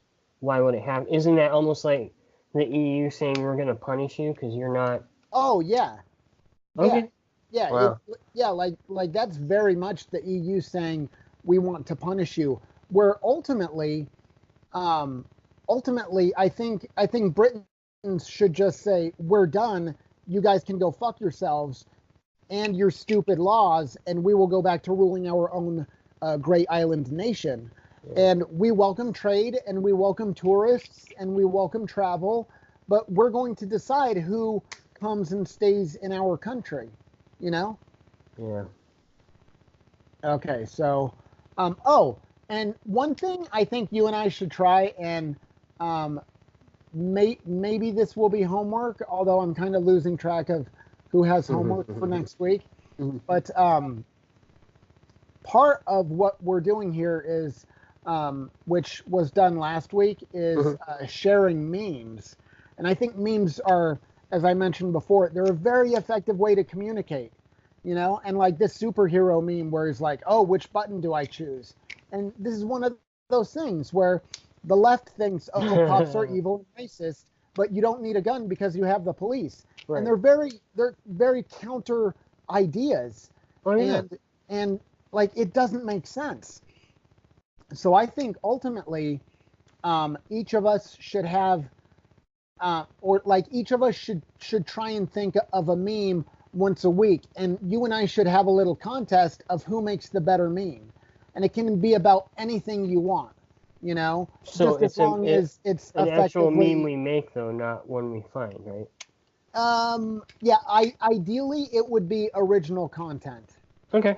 Because I think that's our goal. Yeah. But it might be like using the superhero meme, but it's just the options for the buttons are different. Yeah, I got you. So like it can be as basic or as intense as you want. Yeah. Okay, so that's cool. And I keep mentioning this website that we're probably never gonna have. I'm gonna see if I can set up like some basic shit, and then you can have a login and I'll have a login, and we can share things via that. Okay. Get the idea of the domain out, dude. So the domain I have is biganarchy.com, and it's one of those things where I had a door-to-door salesman come up to my door, and he was selling cable. And I went ahead and I tried to go with that cable provider. It didn't work out. It's a crappy story. But I gave him my email address, and he said, oh, Anarchy. Yeah. I used to think it was kind of curious, but my brother explained it to me, and it would actually be a pretty good system if things were set up like in a system of anarchy. And right there, I thought, hey, there's my domain name making impacts, and I'm not really doing anything but giving someone my email address. I thought it was kind of cool. It might be lame and whatnot, but whatever. If it was, we wouldn't tell you. Yeah, people would. Okay, so I think this crap we can kind of probably breeze through, but it might spark some idea from you. So from the independent.co.uk, we have Facebook bans, Alex Jones, Milo Yiannopoulos, Louis Farrakhan, and other right-wing personalities. So I didn't realize that Louis Farrakhan was right-wing. Yeah, I wouldn't have lumped him in with us. Yeah. But I think maybe Louis Farrakhan has been thought of as an evil person for long enough that they just throw in another bad name. You Oh, know, yeah. like he's It's made just a knee-jerk anti-Semitic name. statements before. Yeah, well, you got to give it some gravitas, you know. Yeah, so this is one of those things. There's basically word out there, and I think maybe this tab might have a little more info. But from what I understand, if you share content on Facebook of InfoWars, that you might get banned too. So I think they're going that far, but I don't know for sure because I don't have a Facebook account. Yeah, it's goddamn ridiculous. What, that I don't have a Facebook account or all of this? No, Oh, all of this. So what do you think about a private company saying you cannot be on our platform? Well, Right? I mean, that's free market, dude. Oh, That's my thing. Is like I mean, I can complain about things I don't agree with about Facebook, but I don't really have like I don't need Facebook. oh The yeah. only reason I use it is just, you know, because my family's kind of spread out, so we use it to kind of communicate amongst each other. But, you know, I don't. So this is how I look at it. The government tells you that there's certain criteria you have to have for hiring someone at your company if you start a company. Mhm. So the government can tell you that you have to allow everyone onto your platform. Like Right. it's the exact same Well, thing. yeah, when you And- put and- it that way, it's discriminate. You know. Yeah, and yeah, so if you advertise as a public platform, you must allow everyone, hate speech and all. Right. And it's completely irrelevant What, if China but says we don't allow this or New Zealand cracks down on a bunch of shit, because you're based in America. All content in the United States flows freely. right. Okay, cool. I'm glad we're in agreement there. Yeah. Yeah, I'm kind of passionate about that one, and I think a lot of people push back where they have that idea of like, oh, but it's your company and you can't dictate what that company does. Well, in actuality, the government dictates what goes over the airways in TV, you know? So fuck you. Right. Deal with this shit too. Oh, and in like kind of getting back to Brexit a little bit, Mhm. Sargon of Akkad, or Carl Benjamin, Mhm. had a UKIP Twitter account, and Tommy Robinson's EU independent account were both deleted. So people are saying that Twitter is trying to skew the elections for the European Parliament. I thought that was interesting. Yeah, that's the problem. I think it comes down to kind of like the whole thought of I forget what they call it, shared time or equal time during like Oh yeah, the fairness doctrine.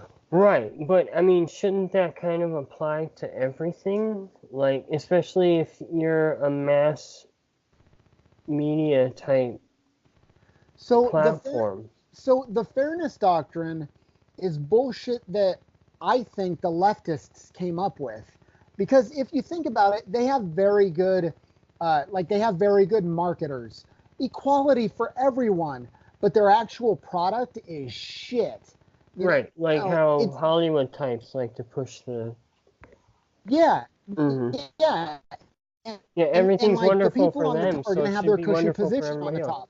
Right. Yeah, and like the stupid people that buy the idea of socialism believe that everything is going to rise to the top and everyone's going to be like this Brad Pitt super billionaire, where that's very unrealistic. Right. Everybody's know? going to have nothing but time to do whatever they want. It's going to make them happy. And Yeah.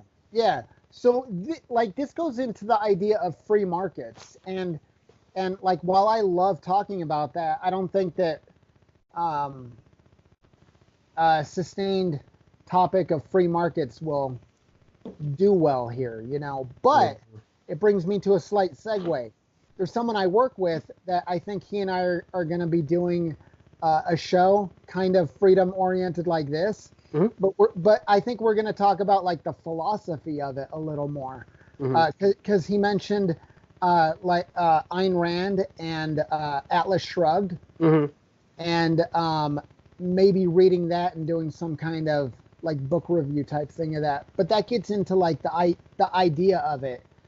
If you're interested, let me know and I can talk to him. And he's one of our 4 subscribers, so nice. He's actually going to watch this, so you can be like, "What up, homie?"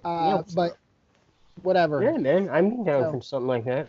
Okay, cool. I mean, because self-admittedly, like I said, I'm not Johnny on the spot when it comes to the political story of the day. So yeah, like politics, I stay up on, but I never read Ayn Rand or Hegel, or I don't know who the other people are to read, you know? So while I'm very passionate about it, I don't really have historical reference to say like, well, this philosopher said this, and like ultimately, if you have a good argument, I think it's irrelevant. Your argument should stand for itself. But there's a lot of people who have those references, and like it's almost like reading the Bible. Anyone who lives in Western society should probably make an effort to give a good try at getting through the Bible at least once, because of how much context there is in society with it, you know? But, yeah, okay. But whose context, you know? I mean, that's the problem, like, you know, philosophy it's a process, you know? It's trying to reach the truth, you know? Yeah, philosophy is the search or the study. That's my problem with the Bible, is the Bible just doesn't stand up to... So I think a lot of people look at the Bible or religion in terms of good or bad, and I look at it as a tool, where if free people can own tools like firearms, we can use those tools to grow liberty, you know? And the same goes for religion. We're good people, religion will be a powerful for good. But if you have someone like Stalin or Hitler, that same religion can be used as a tool for evil, to demonize people that are unlike you. Okay, so other than this is like an honest question, other than like the basic tenets of kind of like, okay, let's say the shared tenets of religion, you know, like you shouldn't kill other people and, you know, all those things, the basics, right? What does that context do for you? I'm not sure. Like, I mean, you're talking about just like in the sense of like parables, like the parables and how those apply to. So yeah, there's stories in the Bible that I think can be used as good examples as far as like, this is how you should treat people in life. And like, it's a good mechanism where it's kind of self-contained, where here is your morality. And not that it's perfect, not that it's such a large source you can't say, well, what about this and what about that? And like me personally, I've mentioned it here, I've told you in the past, like I personally am an atheist, but I believe that religion has been a very important part of the Western world since its founding. I think it got us through the Dark Ages, and it's been a very powerful force in history, but it's dying today. And I think the world was better. Antiquated, though? I mean, like... No, I think it will always... I think it can always be used for a force of good in the world. Okay, but other than, like, each religion's take on spirituality and kind of unmeasurable things, what does religion do that good old basic philosophy can't do? I think some people need the extra source. They need something apart from them to think that like I'm there's people out there that think there's got to be more than just this. And I think that it kind of fills that hole for those people. And I'm not saying whether or not it's true. I'm just saying that I personally don't believe it, but I understand why others do. And I don't fault anyone for doing it. And I think that most atheists today aren't true atheists, and their love of that like all-powerful thing just gets like pushed onto the state, and they think government is the thing that will solve all the ills, where it's just a false god. Yeah. I don't know. My problem with religions are unlike, philosophy is like science. There's a method. There's kind of, Yeah. there's a method that you should try and test, things by. And my problem with using religion, like you said, because, I think you kind of alluded to that you wouldn't necessarily take everything at truth or face value, but that there are parts of it that are. But my problem is that if you're trying to teach people that can only understand it at that level, they're going to retain all the conjecture and negativity as well. You know what I mean? Oh, no. So I think a lot of people that are anti-religious or end up being stateists, and I use the word stateist as far as like the state, and atheist, I combine them, but really the state or government is their god, okay? I think a lot of people end up that way because they have a bad childhood. They have some sort of bad upbringing, some sort of issue with one or both parents, and a lot of times one of those parents might happen to be religious, and they just think religion is bad because this person is bad. And I've talked to people, and through all of the information that they tell me, this is what I come up with, where they talk to me about like evil men when they also tell me that they have a very bad relationship with their father. And it makes a lot of sense, because anyone that I know that's had a very positive relationship with their father doesn't believe in this like evil of the white cisgender male patriarchy, that a lot of things as far as belief in your adult life has to do with how you were treated as a child and what those people believed that were treating you that way. Because if you have someone who's very religious but abuses you, you're going to look bad at that religion and the person depending on who you are. Aren't you shortchanging the people out there that are of intelligence enough to question things and come to their own conclusions? Okay, so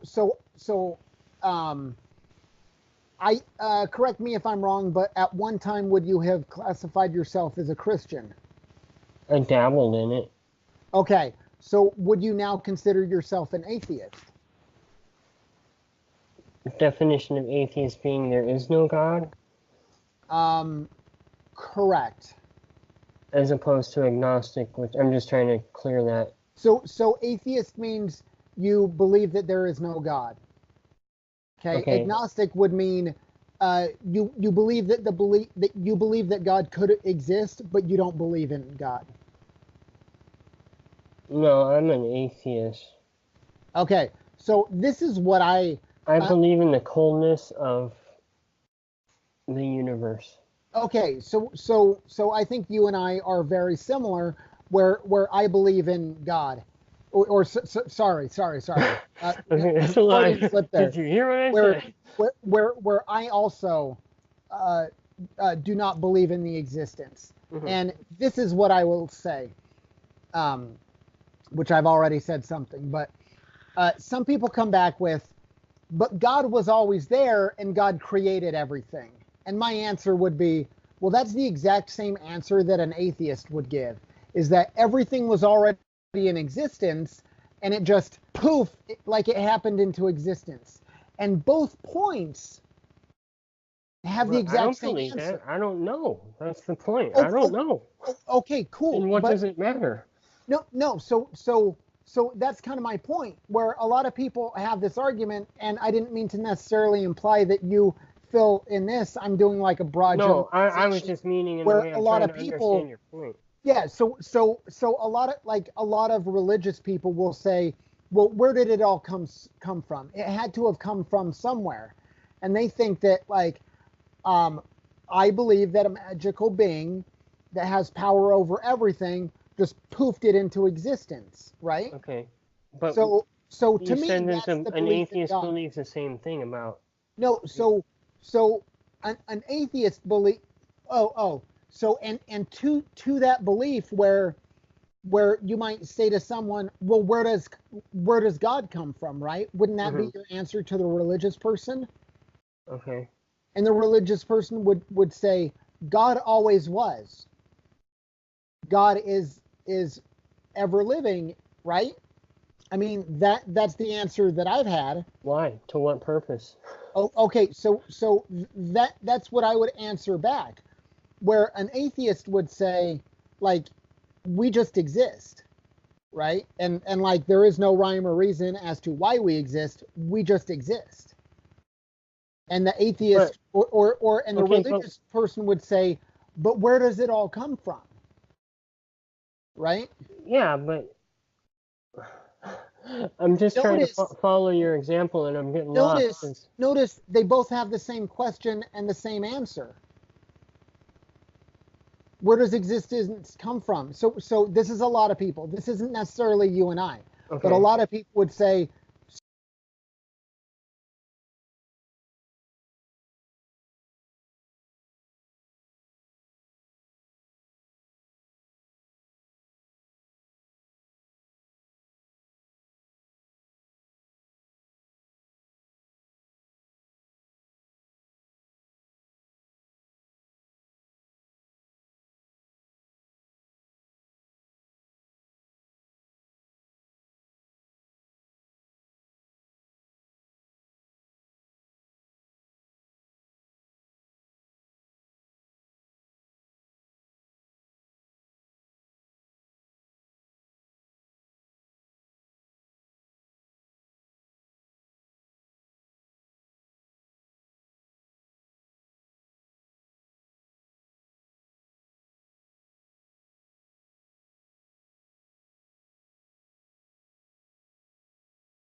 Okay, we are back from the intermission. You gotta count, Um, dude. I have noticed that it'll switch where sometimes I'm on the left and sometimes I'm on the right. I'm not sure if that's confusing or not, but I actually have. Actually, you said that you had something you wanted to ask. Yeah, I support the left, but I'm leaning to the right. No, yeah, we were kind of uh, talking about like prepping, kind of preparedness, kind of related stuff. Is Yeah. there anything you would like to find out about? Um, Like requests, I guess. I mean, I can find something, but if there was something like, hey, you know, school me on. so, so I know, like as far as governments go, and I think I mentioned this uh, in one of our few shows, but a lot of government websites that I go on, they'll actually have information about, like there might be a huge earthquake that affects supplies getting to local grocery stores. Yeah. They recommend having like at least a week's worth of supplies. So yeah. So you want to do like a basic rundown on what's a good place to start, like a good goal to. Yeah, my wife goes grocery shopping every other week. Mhm. So if you catch us on the Saturday morning after grocery shopping, like we're good for 2 weeks. Yeah, yeah. We wouldn't have to go anywhere. We Yeah. we might we Well- might even be able to bake some bread. Right. But what if it's at the end of those 2 weeks and it's starting to get thin, and then there's a big earthquake? Like, Well- what are the things that I need in Yeah. my house where it's like, oh no, I'm still good for the next 2 Well, weeks? and that's It the may thing, not be yeah. as robust, but Right. that's we'll- like step one. We'll get into it, but I mean, you also got to factor in if the water's off. Yeah, You want to be able to use what you have on hand. Also, what are you going to do when your refrigerator and your freezer go out, and after a few days that stuff starts to thaw? So yeah. But So yeah, we'll do that. I'll just do like a good overview and kind of what's out there as far as like what you should kind of at least kind of strive for in the beginning of yeah, it. because I hear things like, like beans can be stored for this long, or like rice Yeah. can be stored for this long. Yeah. But I think brown rice doesn't have as long a storage, but I like my brown rice. It's more flavorful. Right. Well, the thing you gotta think about too is, like me and Karen did a lot of reading on this when we were, and I mean we're not crazy or anything. We've just got a respectable. You're just smart. Right, but the thing is like people will do that. They'll say, well, I'll just buy drums of rice or drums of beans, and it's like, okay, that sounds good, and yeah, it'll, keep you fed, but 1 month in, are you still gonna, morale wise, are you still gonna want to be feeding the kids beans for? Yeah. Well, like so. Not my only that, but the family- nutritional value too. You got to think that everything you got on hand is what you're gonna have to derive your nutritional values from. So, while yeah, you can sustain on rice and beans, nutritionally, you're not getting a whole lot from it. Yeah, well, fortunately, the human body can go without a lot of stuff for an extended period of time. Right, But but do there's you certain want key to? things that you must have, Right. and it's like fulfill these requirements, Right. and then here's what will keep your morale up. Right. You And know? that's the thing. I think that's a good way to look at it. Yeah, and it's a lot of the little things that'll make the difference, like just a little forethought and saying, okay, let's just have this, Yeah, but we'll get into that. We'll And sometimes you might just have the approach of maybe there's a huge economic downturn and I get laid off through no fault Right. of my own. Right. I become unemployed, right. and before, like maybe it was a little better than paycheck to paycheck, but because I can't freely work for other people, like I have limited options, Right, I right. need my money to stretch beyond that, and maybe I'll need to dip into this supply. Right. Well, and it's good. I mean, you have to factor in too, like rotating. I mean, you don't want to Yes. leave stuff go to the end of its shelf life. You want to. But yeah, I'll get a good thing together and we'll do a good dive on that. Okay, good. So I was hoping to show like another couple more memes and whatnot, but I just have some spinning here. Normally the Mac is pretty trusty, Uh, but you're having connectivity issues? no, I don't think so because I'm just trying to look at an image on my computer. It's basically a little meme about free cheese where the rats are tricked by free cheese because they don't know why the cheese is there. They just know that they can get free cheese, but it's really to kill you, you Yeah, know? right. So it's one of those things like with socialism, people don't understand why everything is free. It's free because they're buying your control. You know, the only thing is, what if what they're promising you runs out? Right. You know? Right. It's always a give and a take and a promise and an exchange of some Yes, sort. yes. It's like promises kept and all that crap. No free lunches, as they say. Yes, exactly. There are no free lunches in nature, and Nope. I think that kind of brings us to Venezuela a little bit, right? Yeah. Or, Nature. or am I jumping the gun a little too much? No, I mean, it'll be interesting. Like Because you said, especially considering, like you kind of mentioned earlier, where things could possibly be going. yeah, and A lot of people are paying attention to how things are unfolding. Let's just say that. People that yeah. I'm aware of are involved in such things or have been in their past. So I think as soon as we get another Democrat president, things are headed back that way. And I think the only reason that people should rejoice with Donald Trump is that he bought us a little more time. He Yeah. got us a little more freedom. Well, And I mean, it's I guess not like one it was thing. overwhelming, but I mean, the stock market alone, they're like, oh my God, some guy who has the inklings of the free market and it goes nuts, you know? Right. I mean, my perception is also kind of like, don't you think it's kind of I don't know what you want to call them, right? Conservatives, whatever, Republicans, kind of posturing like, okay, basically like kind of drawing a line in the sand. Like, I guess. Hold on, I heard the door. Can you pause real quick? Yeah.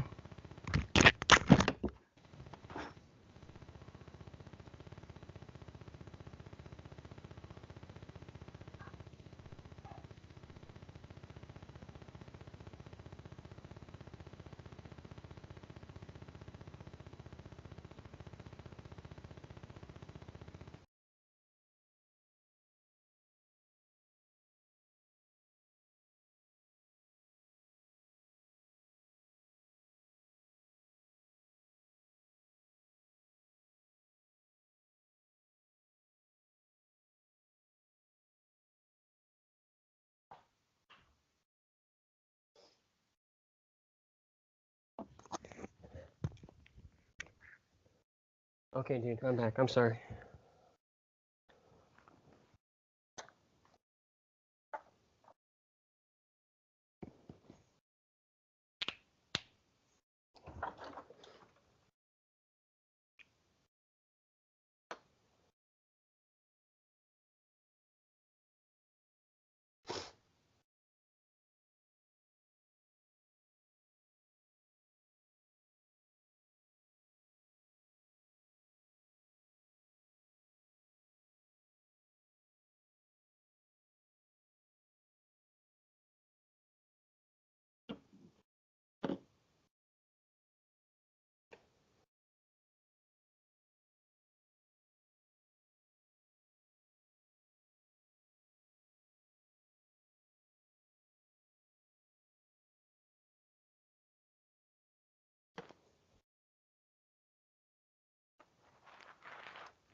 It's good. I Here, let's wait for Mike to pop up. So basically, I think I put the call on hold, but it was still recording, so I did some filler time. I was just talking about a a Russell Brand interview that I read where he was interviewing Candace Owens, and I think they had a lot of good back and forth. It was pretty good. Yeah, he's a pretty cool guy to listen to. Well, I've heard him a lot, and I think he and I would agree on a lot of stuff. Yeah. But then he started about like taxing Amazon to the ground. I think. Yeah, that's the problem. It gets a little preachy. And it's one of those things like, do you really want to live in a society where you have people that can take from others to the point that they don't have it anymore? Like it just seems like imposing a lot of wrong on society. Yeah. Okay, so I think I got a little more cooperation from my screen now. So let's see this. Okay. So I think we got it, right? Mice die in mousetraps. Is that visible? Mm-hmm. Okay, so yeah, this is what I was saying. Mice die in mousetraps because they don't understand why the cheese is free, and the same thing happens with socialism. Everything is free because they want control, and it's one of those things where a government that can give everything to you can take everything away. So how do you teach a mouse that it's not just a random piece of cheese?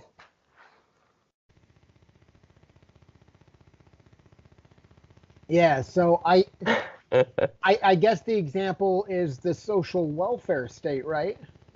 Yeah. Where there's free handouts, and Right. if you do, like you're gonna get fucked. Yeah. So,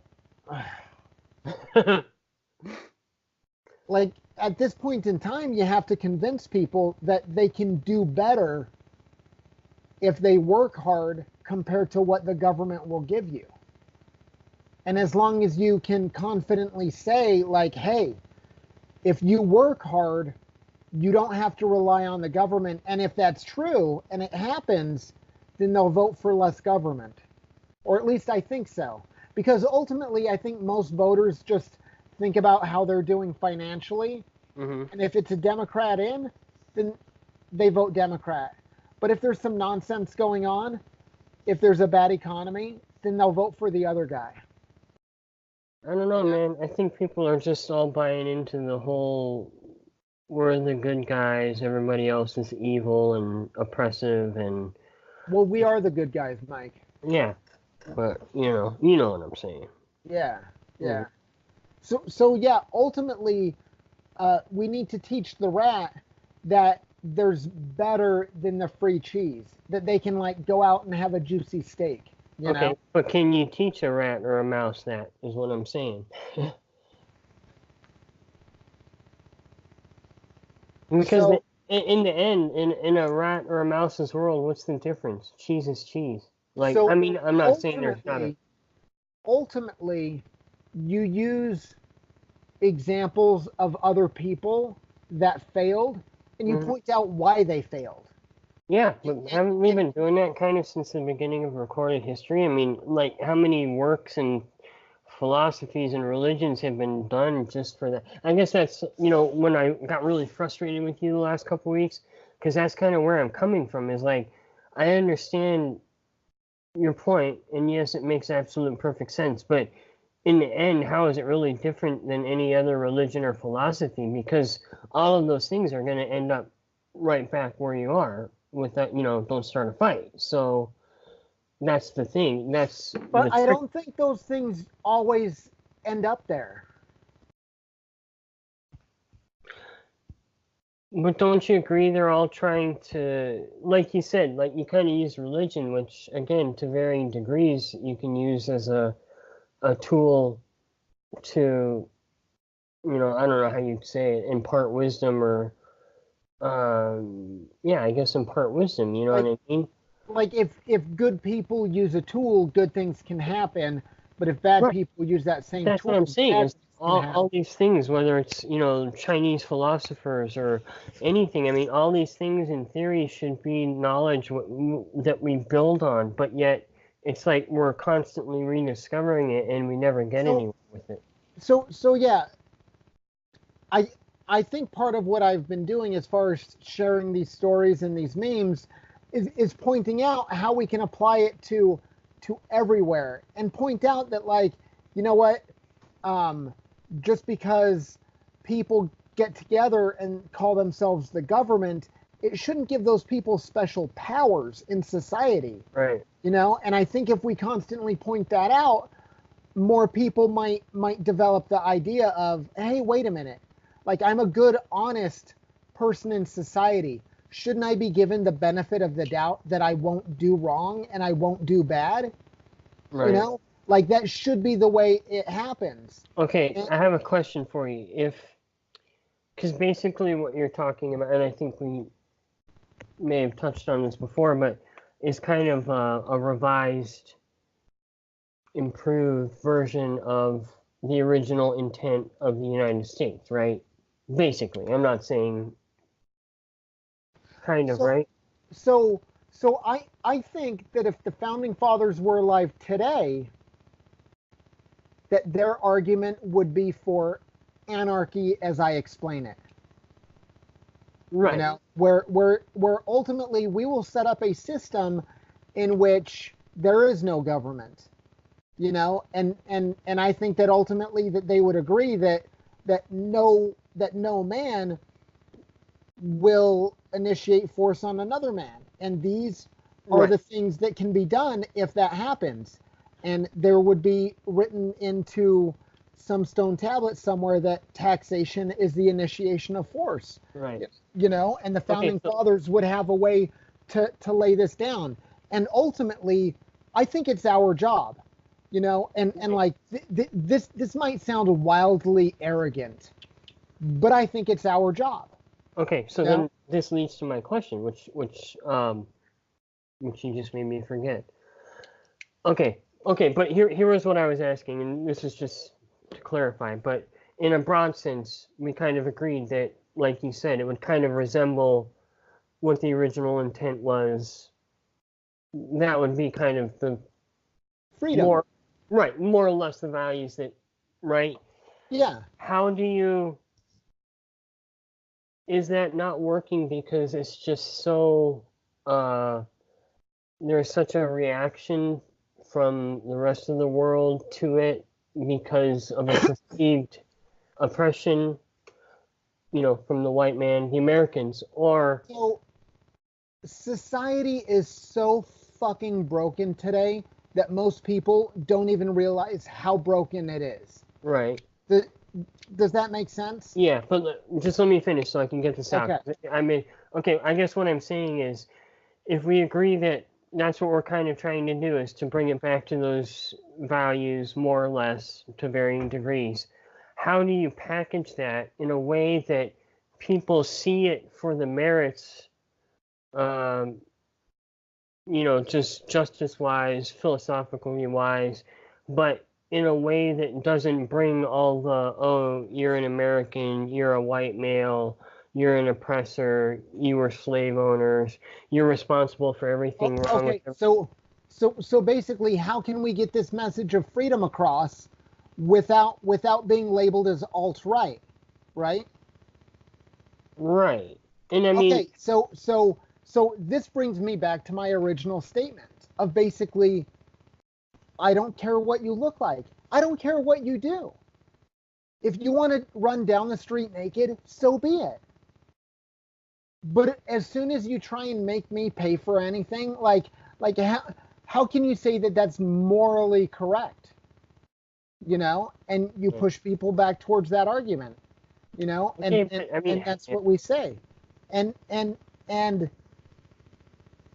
like, through consistency and living a better life and pointing out, like ultimately people want things to be nice and orderly.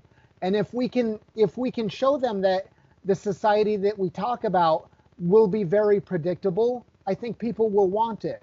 People will crave it. Yeah. If you can give people predictability, they will want it, you know? Mm-hmm.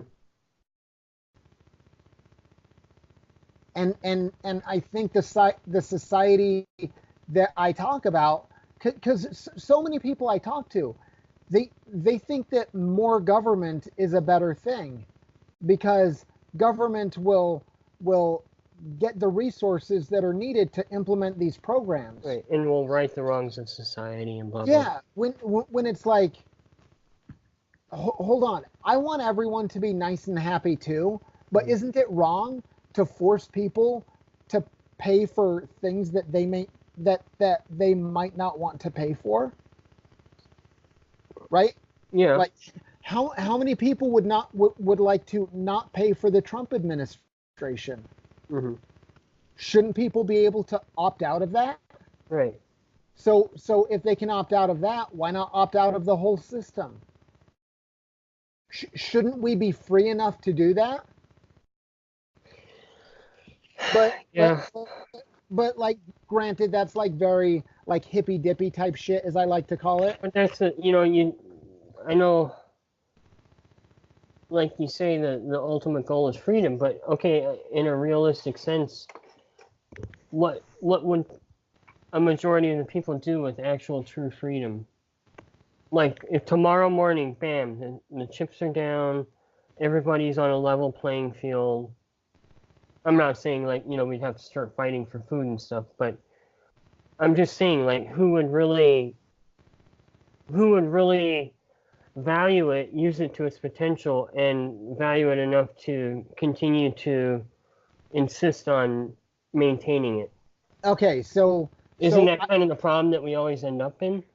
So I think if we just made it bam tomorrow, it's going to be a free world. People are going to fucking panic. Oh, I know. Like it will be terror. So Right. Are you talking about the world has come to realize that this is a better way to go? Is that the world that you're talking about? No, I'm just saying, like, in terms of kind of like, what would you do with your freedom? You know what I mean?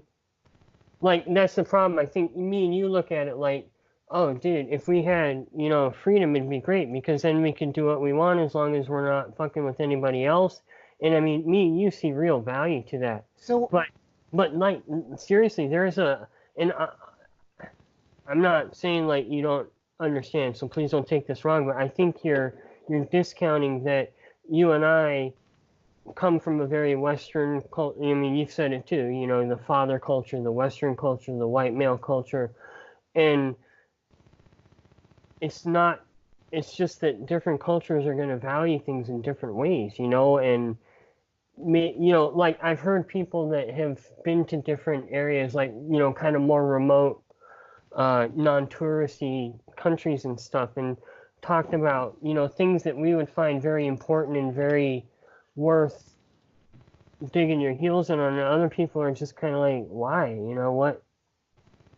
So, I guess, it's kind of the core problem is like everybody's got different values, everybody's got different, and again. Okay, so people have like individual particularities. I don't know. I don't think I'm saying that anywhere near correct. Yeah, particularities. But yeah. So people have these individual things about them that they need to do. Mm-hmm. And if it's applied to a large enough group, it would be considered culture, right? Yeah. But I would say ultimately people in general want to be left alone, to live their life how they see fit and not be bothered and have someone else tell them what they want to do. So what if that's the overall value? Like that's something that the vast majority of people that I know would support. I think the problem is that, we kind of tend to look at it like you're either free or you're completely oppressed, but I think there's a majority of people on this planet that just live in a kind of state of ignorance. Like, well, really, yeah, I mean, there's a lot of people that don't think about these things. Well, but I guess what I'm saying is, like, say like a farmer in Southeast Asia that never sees a motor vehicle for weeks on end, and it's like, really, does it matter to him? I mean, what is there to convince him of? it's like democracy is Okay, great. so- Okay, yeah, democracy is great, but as long as I can work and feed my family, it doesn't matter if I'm waving a democratic flag or a communist flag or No, but ultimately, I'd ask that guy, like, would you like to live your life as free as possible, and like just make sure that you can that you won't have any interference when you try and get a job and provide for yourself. yeah, but I think and that a lot of and people are under the illusion that that's kind of the bargain you make, So I guess that's what I'm saying is like, how do you convince people to want more when they're kind of already content with the way things are? Ultimately, I think we need to make people wake up and realize that they're paying for freeloaders. That ultimately, the trillions and trillions of dollars that we're indebted to will one day become due. Right. And when you tell people these facts, I think there's a little more like oomph behind it, I guess you'd say. What, we talked about religion, and so what about the religious people that would say, oh, well, economics shouldn't matter. We should just take care of people because it's the right thing to do. How do you rectify that? I guess that was kind of my point earlier, like with using religion as a learning tool or a teaching tool or is like there's that a lot of that comes along with it. So I would ask that person if they're willing to have a violent institution like government so they could institute whatever plan that they come up with. And if they say yes, then I know to move on and that person's kind of on the evil side. And so if they say say the evil people, well, you bookmark them and you just keep that filed for a later date. So how is that different than the government keeping tabs on us? I'm sorry, bro, but I gotta come at you when you see things like this. No, but like it's completely different if I judge an individual based on personal interaction versus the government mandating or attempting to mandate thought throughout every individual. Right. Okay. So then my question would be, as a, however you care to classify, government way of thought, philosophy, how would you deal with the dissenters? Because you just said that you're gonna have to make a decision that this person obviously is not, and you'd have to assume that there would be at least a portion of X population that is not going to want to subside by your, so you're gonna, you know what I mean? So I guess that's what I'm saying is how does that make it any different than our government? Because really, in the end, it's all the same. If you keep tabs on anybody, if you address any sort of dissent in any way other than, but it's different if the system doesn't have people that are being forced to pay for like policing of their own thought. Do you know what I mean? Like right now, I pay tax money for a government that enforces its will upon me, which I don't want. Like okay. I don't want the government to tell me how to think. Right, but how is that any different than, and I'm just going to use this because it simplifies things, your government that we're talking about, how is that, yeah, obviously on a much bigger and serious scale, but how is that any different than you earmarking people as, Because I'm not forcing anyone to pay for anything. Like I'm interacting freely, and I might make a note like that person that I interacted with is odd, and I might want to keep an eye out for him. Maybe that person is perfectly pleasant and I misjudged them. Maybe I was having a bad day and my gas got the better of me. Maybe that guy's an actual asshole and I had a good instinct. Like only will I know what truly happened is like the path of life itself. Okay, so then to up the stakes, what if there was a distinct population, a sizable population that said, no, we don't want to, we don't like the way you think. We either want to, start a religious fundamentalist state or this other form, communism, whatever. How would you address that population? So in my world, Mm-hmm. so in Big Anarchy, right? Right. Okay, it's the perfect domain. So Mm-hmm. in Big Anarchy, my response would be, go ahead and go set up a commune. Cool. You Boom. know what? Okay, here's People your can do problem that though. now. Go Here's set up a co-op. Have have a set of bylaws that set up rules, and everyone follows those rules. And yeah, go do but it. More but power to you. but those co-ops and whatever will still be subject to your jurisdiction, your approval, your allowance. But why do I need to sign off on them? Are No, are, I'm asking you. I'm just are asking. no, like, so in Big Anarchy, people are allowed free interaction with others. And if they choose not to interact with other people, they just don't interact with them. You know? Okay. But again, I mean, like we always come back to this. That's not how it works because we all know that it's the littlest thing that's gonna turn people against each other. Yeah, No, but as long as I don't have to, as long as I'm not forced to fund the people that are against me, go ahead and be against me. Like if you're against me, you're probably a dick. Because look, in my perfect world, if I was free, do you know what I would want? I would want a store like Super Target that sold guns, ammo, and cannabis. mm-hmm. I could go into Super Target. I could get my groceries, and granted, I would like everything like sourced as locally as possibly, but I'd like actual figures done to know that everything is actually as beneficial to the environment as it is, instead of like, oh, we do this thing that everyone thinks is So environmental but actually isn't. so the I would government's gonna, support that company. so the government's gonna regulate. No, there is no government. No one regulates anything. Okay. But do you know what there are? Hmm.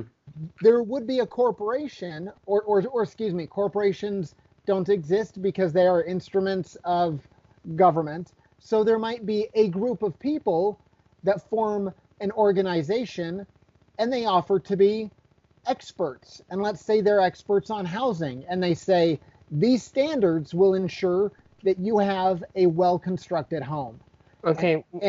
and they get funding through like construction companies that want to know that they're building structurally sound buildings.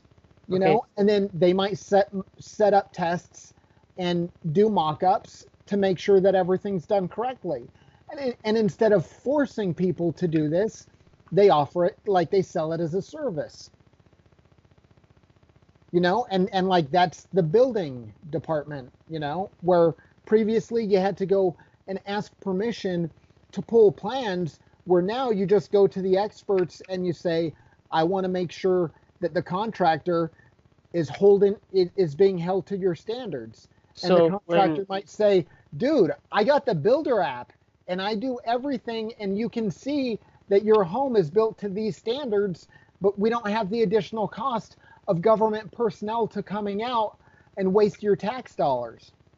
okay, so your kid is sick and you need to go get medication, antibiotics, whatever. Okay. Who's going to guarantee that that drug is what it is? All that. Uh, there's no guarantee now. Like if you were to hear about the mistakes that the FDA has made as far as not authorizing drugs that they should have, and how many lives are cost. Like, why should the FDA be given these special powers that say, you've been diagnosed with a terminal illness and you can't take these drugs that may or may not help you? No, I'm not saying that though. What I'm saying is you're saying there would be no regulation whatsoever. Yeah. Because you would be taking the But word again, you would be taking the word of a private company that was reviewed by a public or a privately funded review board that could basically be bought and sold. So what would be the ramifications for misrepresenting a product or industry, and how would that be regulated? And then doesn't this just get back into the whole government thing? okay, so first and foremost, my question back to you is, do we have a system in which any of what you just said is currently exploitable? What do you mean exploitable? Like, so right now, it's known that people in the government may have once been like some position of power at a given company, and they go back and forth from company to government to set regulations and make money. I'm not arguing the effectiveness or the fraud or the, Okay, so all of that. What I'm saying is you're basically not allowing for any sort of, at least on paper, third-party regulation. And no, they like exclusive third-party regulation, where again, you could have a company. But how can you consider it third-party when it's being funded? Okay, because what if an industry as a whole, say the milk industry, the dairy industry, they as an industry pay for this regulatory board to certify their product, but I wouldn't believe them. But that's what you just said, didn't you? No. If there, so it kind of depends on what is being bought or sold.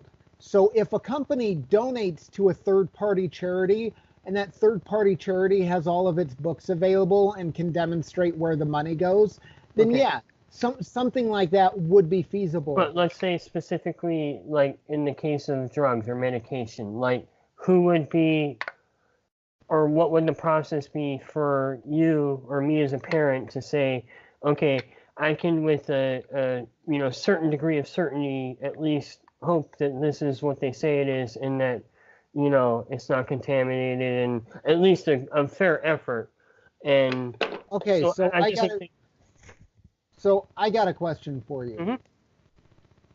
You open up a company, right? And your company is to supply vitamin C, right? Mm-hmm. What is the best way to make sure that you stay in business? Convince people they're buying vitamin C? Yeah. So would you do anything that you could to make sure that you had either the best vitamin C or the most vitamin C or whatever, to guarantee that these people would be happy to buy your vitamin C? Possibly, or you could just sell them, you could just selling them an orange placebo. Okay, that's perfectly valuable. And profit even more. But let's say I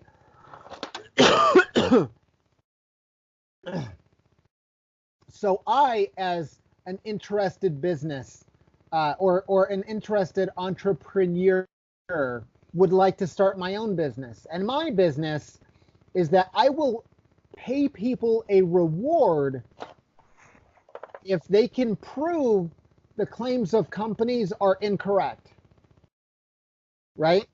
Okay. So I can produce a show that shows that whatever a company proclaims is correct. So if they say there's 100 milligrams of vitamin C, then yeah, it turns out there's 100 milligrams of vitamin C. Would you pay for that service, like you as a consumer, to make sure that how often is that service performed? So that I don't know, but there would be a plan in which you could pay for more money to ensure certain service. Would you say that that's fair? What do you mean pay more money? Who's paying the money? So let's say with each transaction that you voluntarily decide, like, you know what, I want to make sure that all of my medication is good quality. So I would pay a third party company to randomly like get medications off the shelves and test them. So How I is that? donate to them to make sure that when they pull product from a shelf, that it's exactly what the company says it would be. Okay, but in economics and function, how is that any different from the government doing it? It's voluntary. It's cheaper. It's more effective. Like, everything would be more efficient. It would become cheaper, and it wouldn't be like lame retards doing this service. You know, like, everything that the government touches breaks. Okay, I'm just asking here, like, cause No, I yeah, was yeah. thinking- Like it's a perfectly valid question. I would rather live in a society where voluntary interaction can get you the service that you want. And it might be done any number of ways, you know? Like, I'm just one schmuck of 300 plus million people that are willing to think about a different way to do it. I don't know, man. What if the values of everybody changed and they're just like, fuck it, we don't care the quality of anything anymore? Then you have Walmart.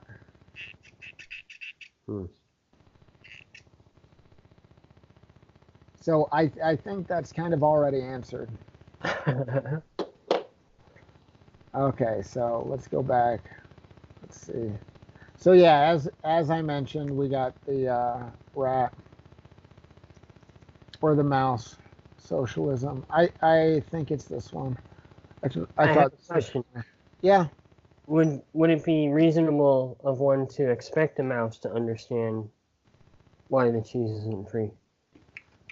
Oh no, I think I think if you expected why or why not a mouse should, yeah, that would be ridiculous.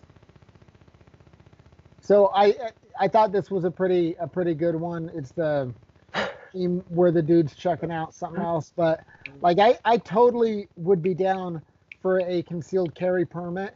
But if my state if my state had a midlife crisis and passed constitutional carry, that would be amazing. Well, hell yeah. Who would argue against that? Like that would be freedom. So our goal in life should be to have a 50 state constitutional carry. Yeah, I'm all for it. Okay, right here, 50 state constitutional carry. You got it. Okay. Oh, and I think I had a good idea of what the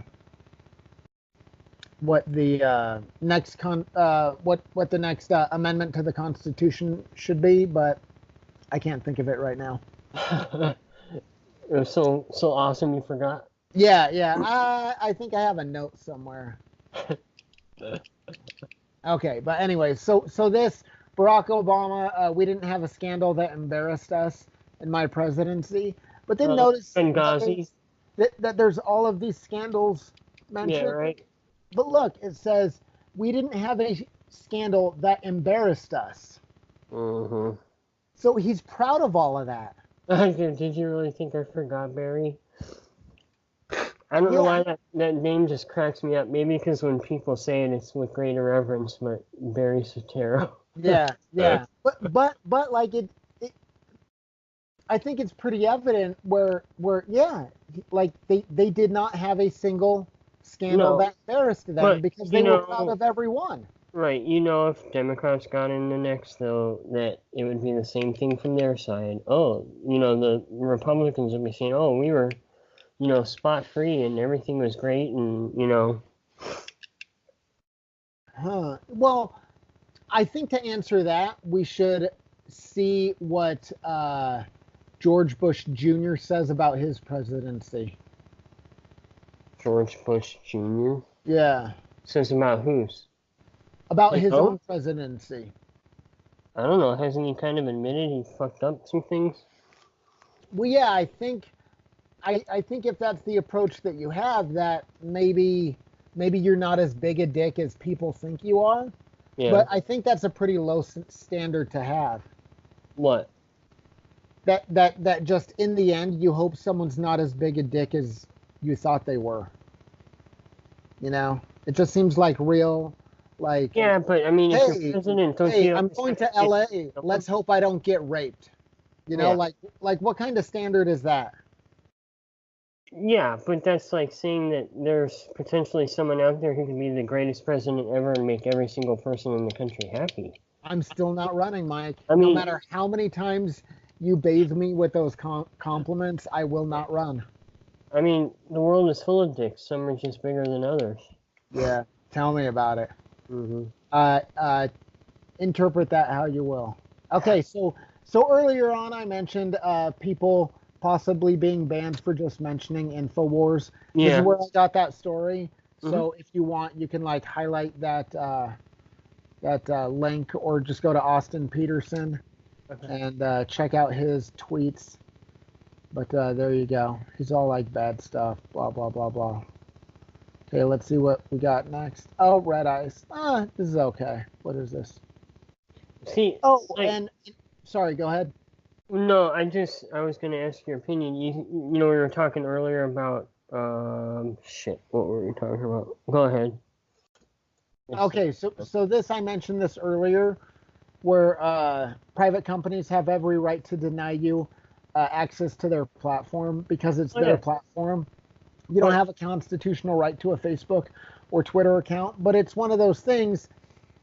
If a phone company has to give me phone service, and like there's certain laws that dictate who I can and cannot hire when I hire someone at a business that I started, then yeah, you have to give everyone access to your platform. Then the standard has already been set. Right. Doing Well, anything else is discrimination, and you cannot discriminate.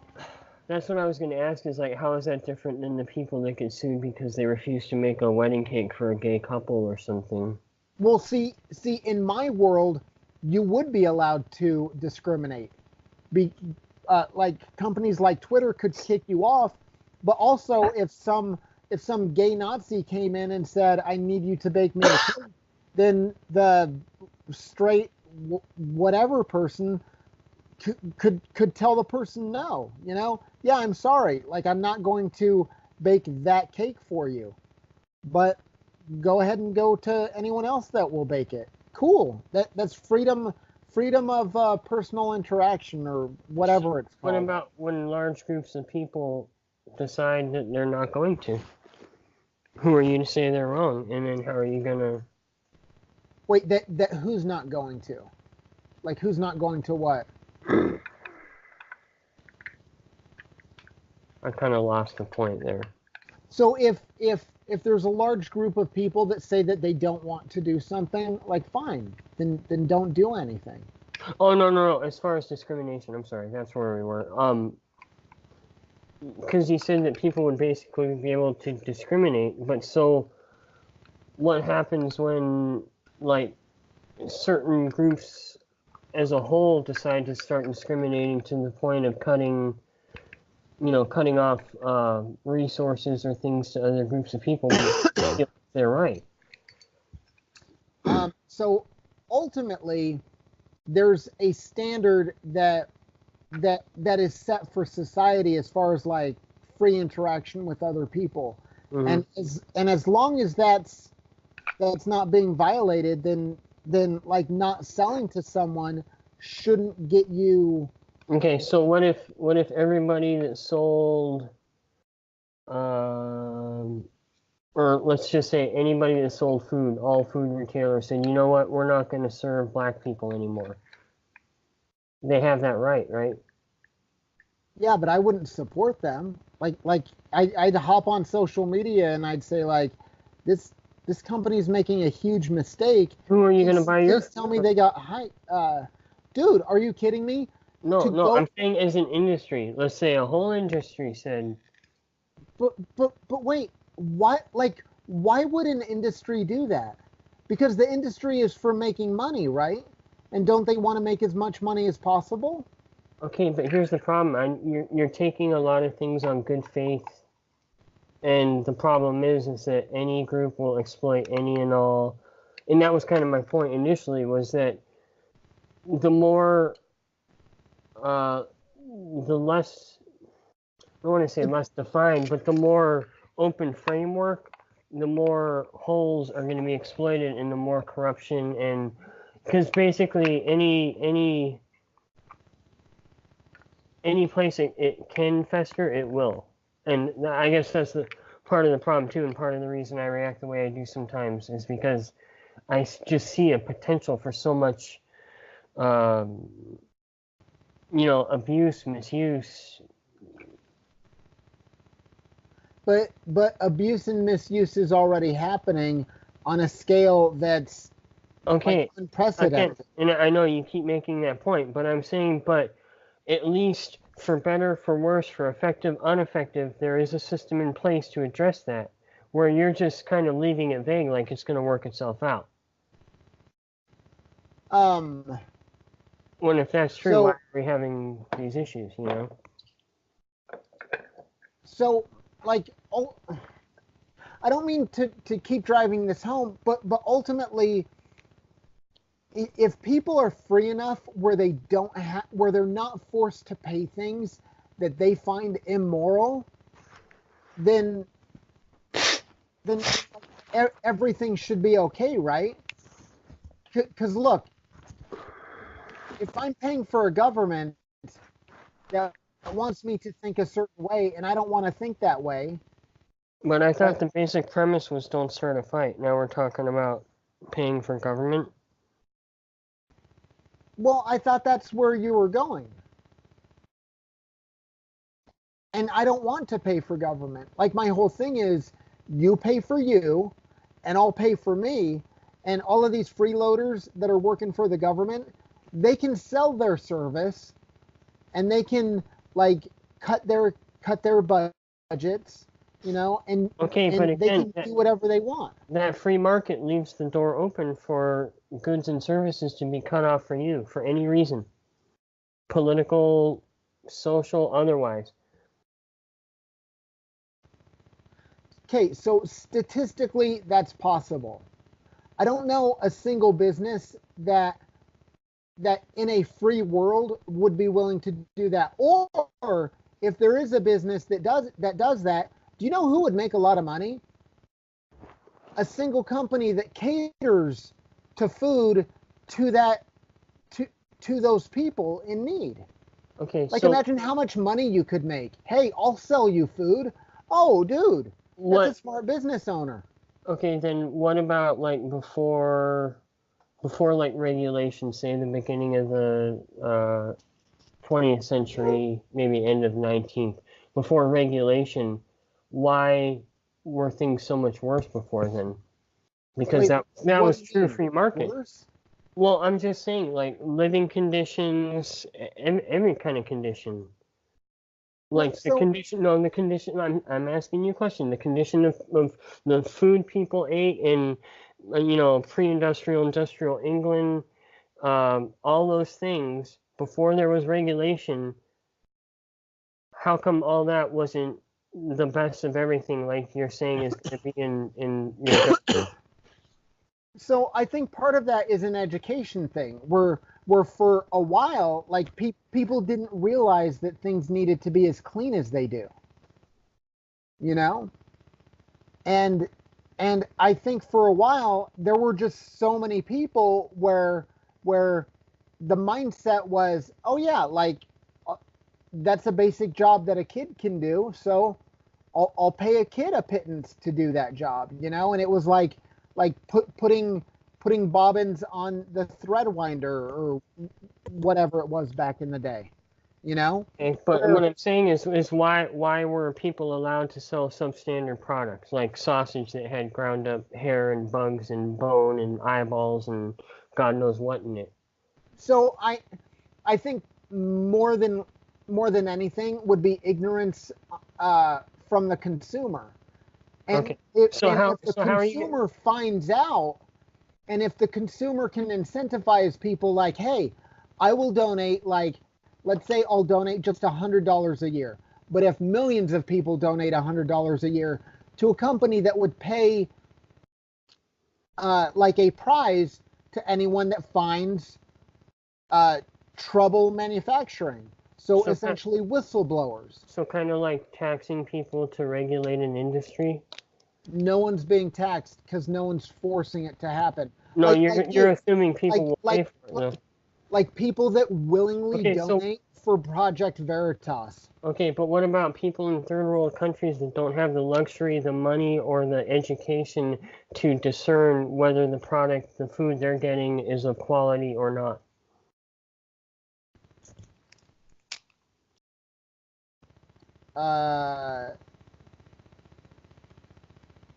I don't mean to sound cruel, but I don't see how that applies to me.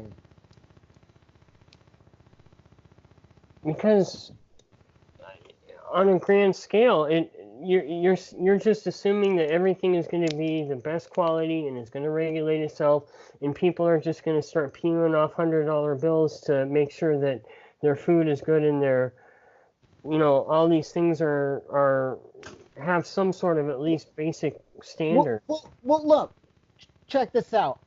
I would be willing to pay a company, let's say 20 cents more per pound of ground beef if they submit to independent third-party tests. And all of that can be like summed up in a contract where I know that it's truly independent people that come in. And it's me paying for that through 10 or 5 or 20 cents more per pound. And a company that doesn't do that won't get my business. Isn't that the same as taxing? No, because it's by choice. Because there might be people that just say, you know what, I don't want to pay any extra. I want to pay for whatever I want to pay. And that company, again, so then what's pay for the independent third-party testing, but they'll say anyone can come in and take a look at our processes. Or they say, instead of sending out for testing, we have everything videotaped. So you can see where everything comes from. Why couldn't that be valid? This is getting really convoluted, dude. Because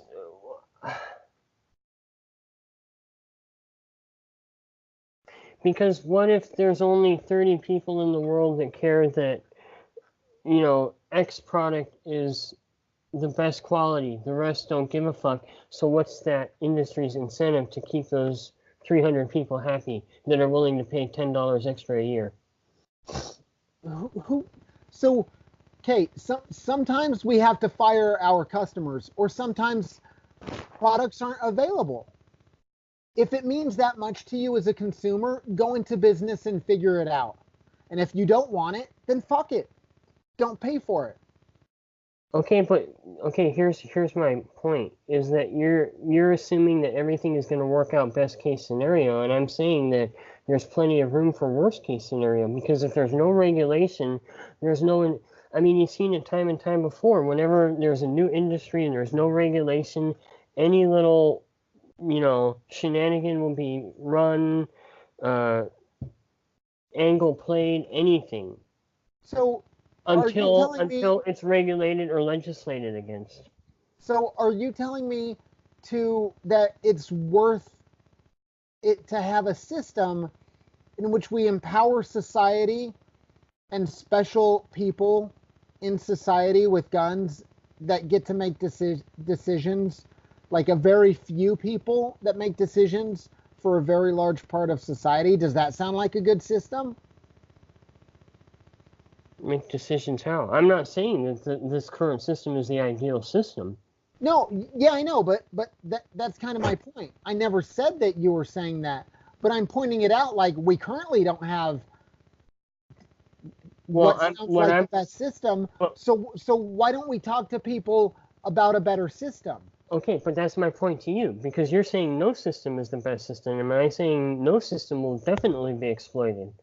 Okay, so if power corrupts, absolute power corrupts, absolutely. If there is no regulation, then anybody that, and even if it's not on a grand scale, there will still be a, and I'm not saying there isn't now, because again, it's not perfect, but you do your best and you try and, I guess you just, like, the way you explain it, it leaves it a little too open-ended and assuming a lot of optimism when I guess the way I would prefer to see it, or I think it would work best, is again to go back to those principles, to agree to say non-aggression, we're not going to certify, these are the ways that we're going to address these things, and say, look, these are things that we know are going to have to be addressed, for better or for worse, whether we want to say that we're regulating or governing or whatever. We know that these things, unless we all decide collectively, this is the way we're going to address this issue or these issues, it's just going to be a recurrent issue, and it's going to be, you know what I'm saying? Okay, so I was kind of thinking about this in regards to like a local municipality's building department, right? Mm-hmm. Mm-hmm.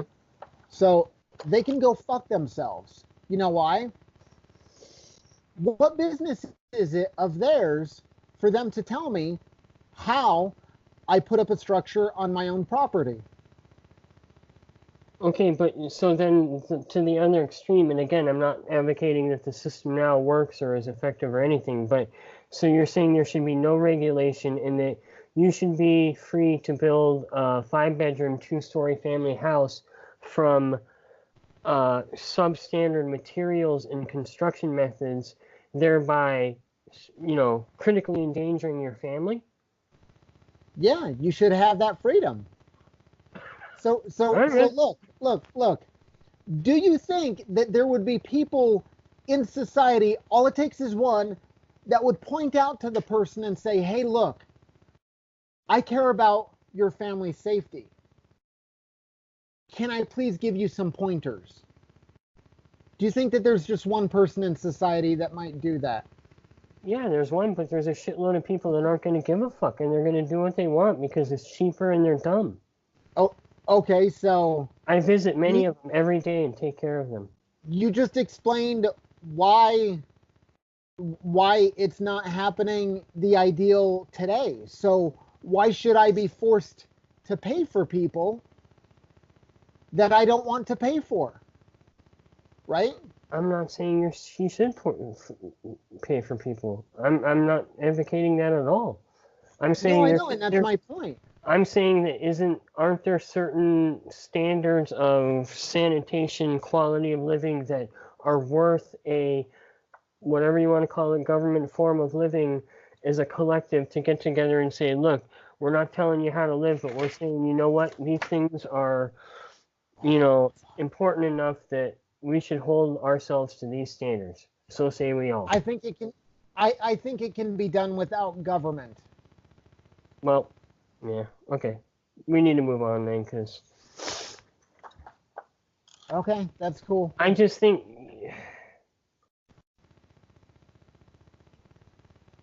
I just don't see order coming out of disorder. Um, Not there's not not examples naturally. of there's examples of spontaneous organization in like in nature and within human interaction all the time.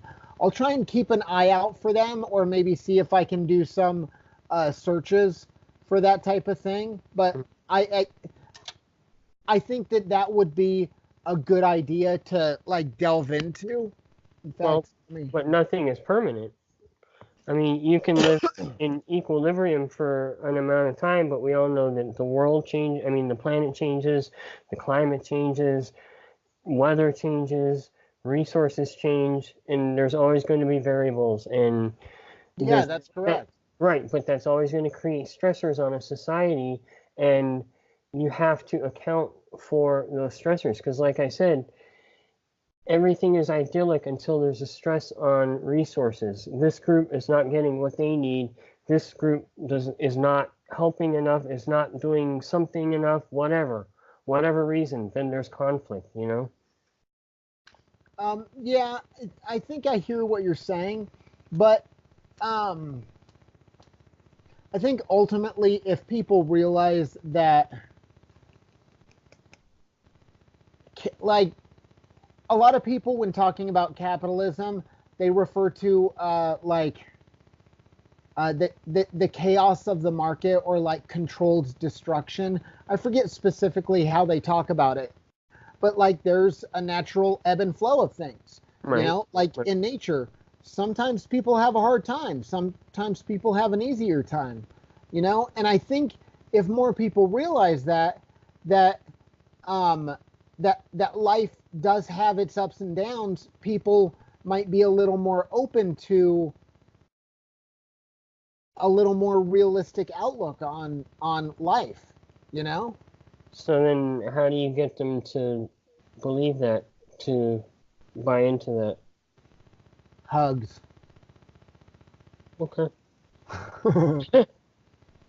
No, I like I think it really does come on a like a one-on-one relationship where ultimately a lot of this is dictated through how people are raised. And it might be that they see inconsistencies in their parents, and they think, oh, I need to correct this going forward.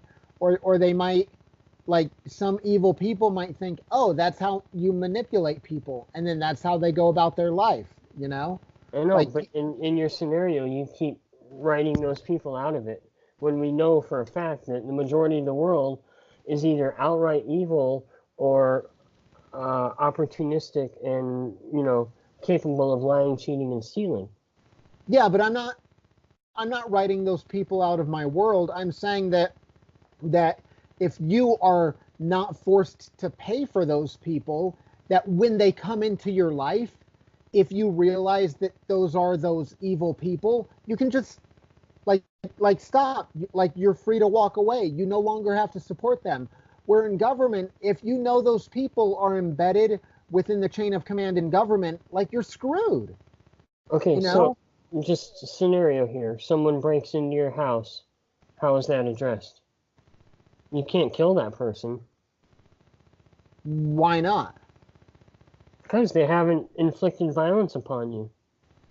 Okay, who the fuck is gonna go into someone's house where they know that that person might own a gun? I'm just asking a scenario here. Are you saying that? I know, and I'm responding Okay, like we live in a free world, and no, no, anyone could own a gun, right? right. No, I'm asking you in this specific scenario.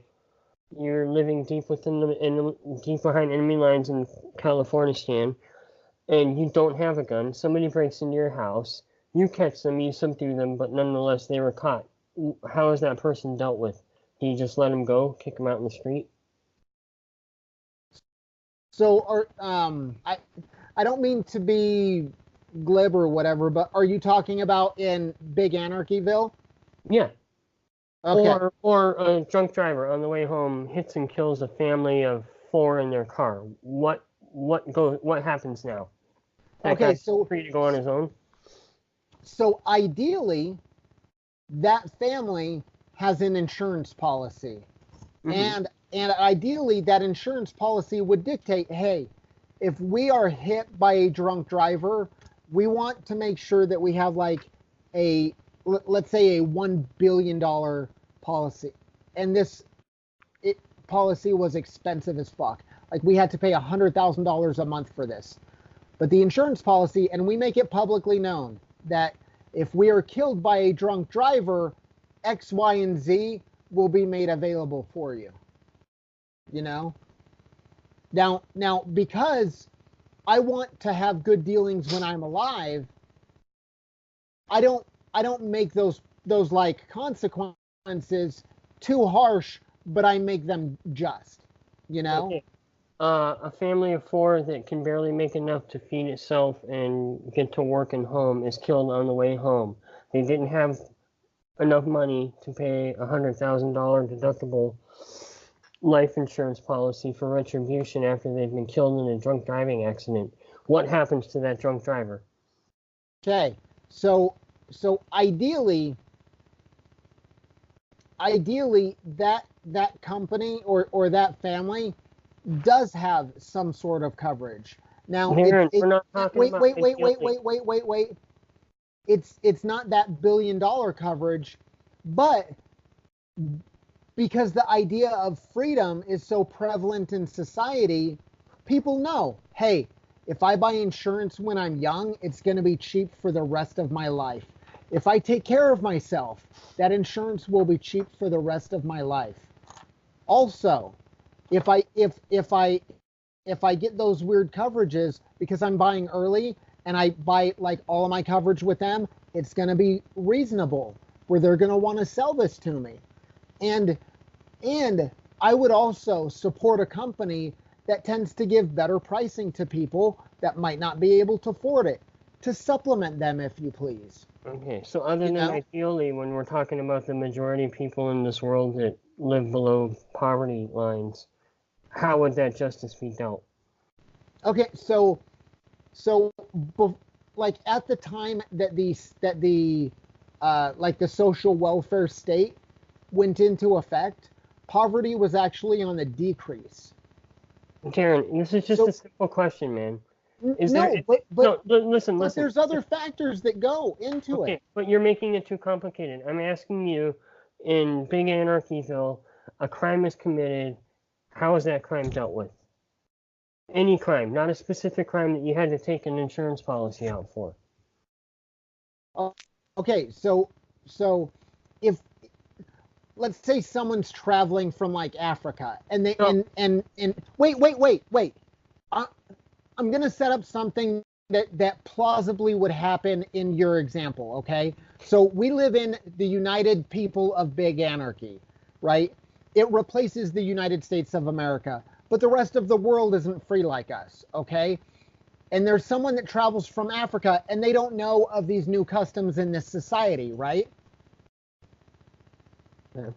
So they're here and they die in a like they're hit by a drunk driver, right?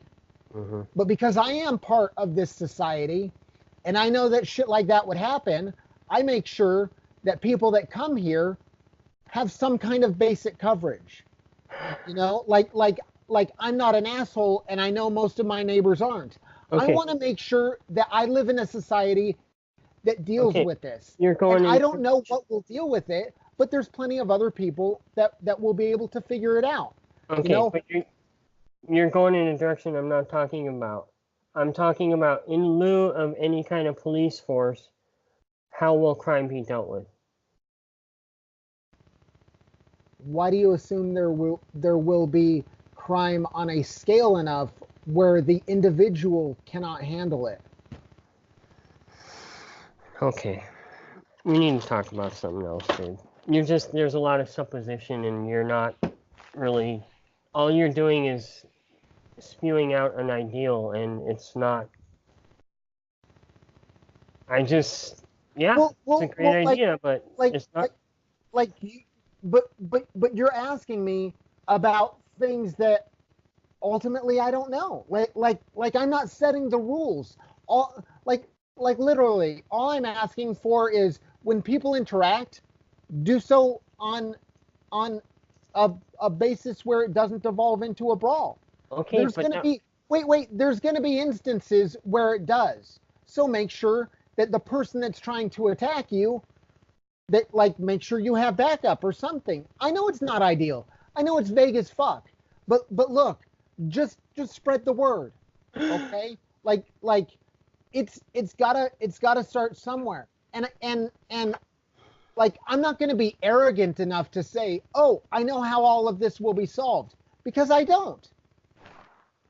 Like I don't have the answer to what the puzzle will look like in the end. I just know that we shouldn't pull out knives and stab each other to try and build the puzzle. Right. Okay, but this is okay. I'm trying to be clear about this and not ask these things in a way that makes you think I'm like, trying to minimize anything you're trying to say. I find some basic things like I don't understand how, other than every other non-aggression peace movement, then if you're not putting anything specific out there, So correct What are me we if I'm doing? wrong. Correct me if I'm wrong, but you're looking for an answer of someone would call the police will come and they'll take a report and they'll do like forensic testing and they'll get everything and then they'll go to some DNA database and they'll find out who the perpetrator is and then they'll put out an APB and they'll track that person down. Wait, correct me if I'm wrong, but is that the kind of answer that you want? No, the answer I wanted, what I'm trying to get at is when I'm asking you about these things that would most definitely come up as a concern of this society, you're just kind of saying, oh, it would just work itself out. And I'm sorry, I just can't buy that because I know the nature of people, and yes, there's a lot of good people, and yeah, I think the, seesaw tends to go to the good, but there's still a, not majority, but a good sizable portion of the world that is always going to default to the most, whether it's evil, whether it's opportunistic. And I'm sorry, but I can't accept, oh, in my society, everybody's just going to accept this. Okay, Because then you're basically brainwashing because you're not allowing for any sort of individuality or difference. You're requiring that everybody is going to think and value and conduct themselves in the same way. And that's the part I can't buy into. no, like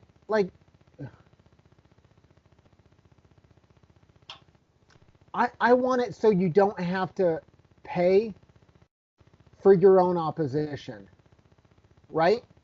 Right. And this is what I'm trying to ask. I know you say you don't want to pay, just simply correct me if I'm wrong, you don't want to pay the government in taxes to do things for you in any way, shape, or form. Correct. Okay, but what I'm asking is then that's a lot of stuff that we take for granted.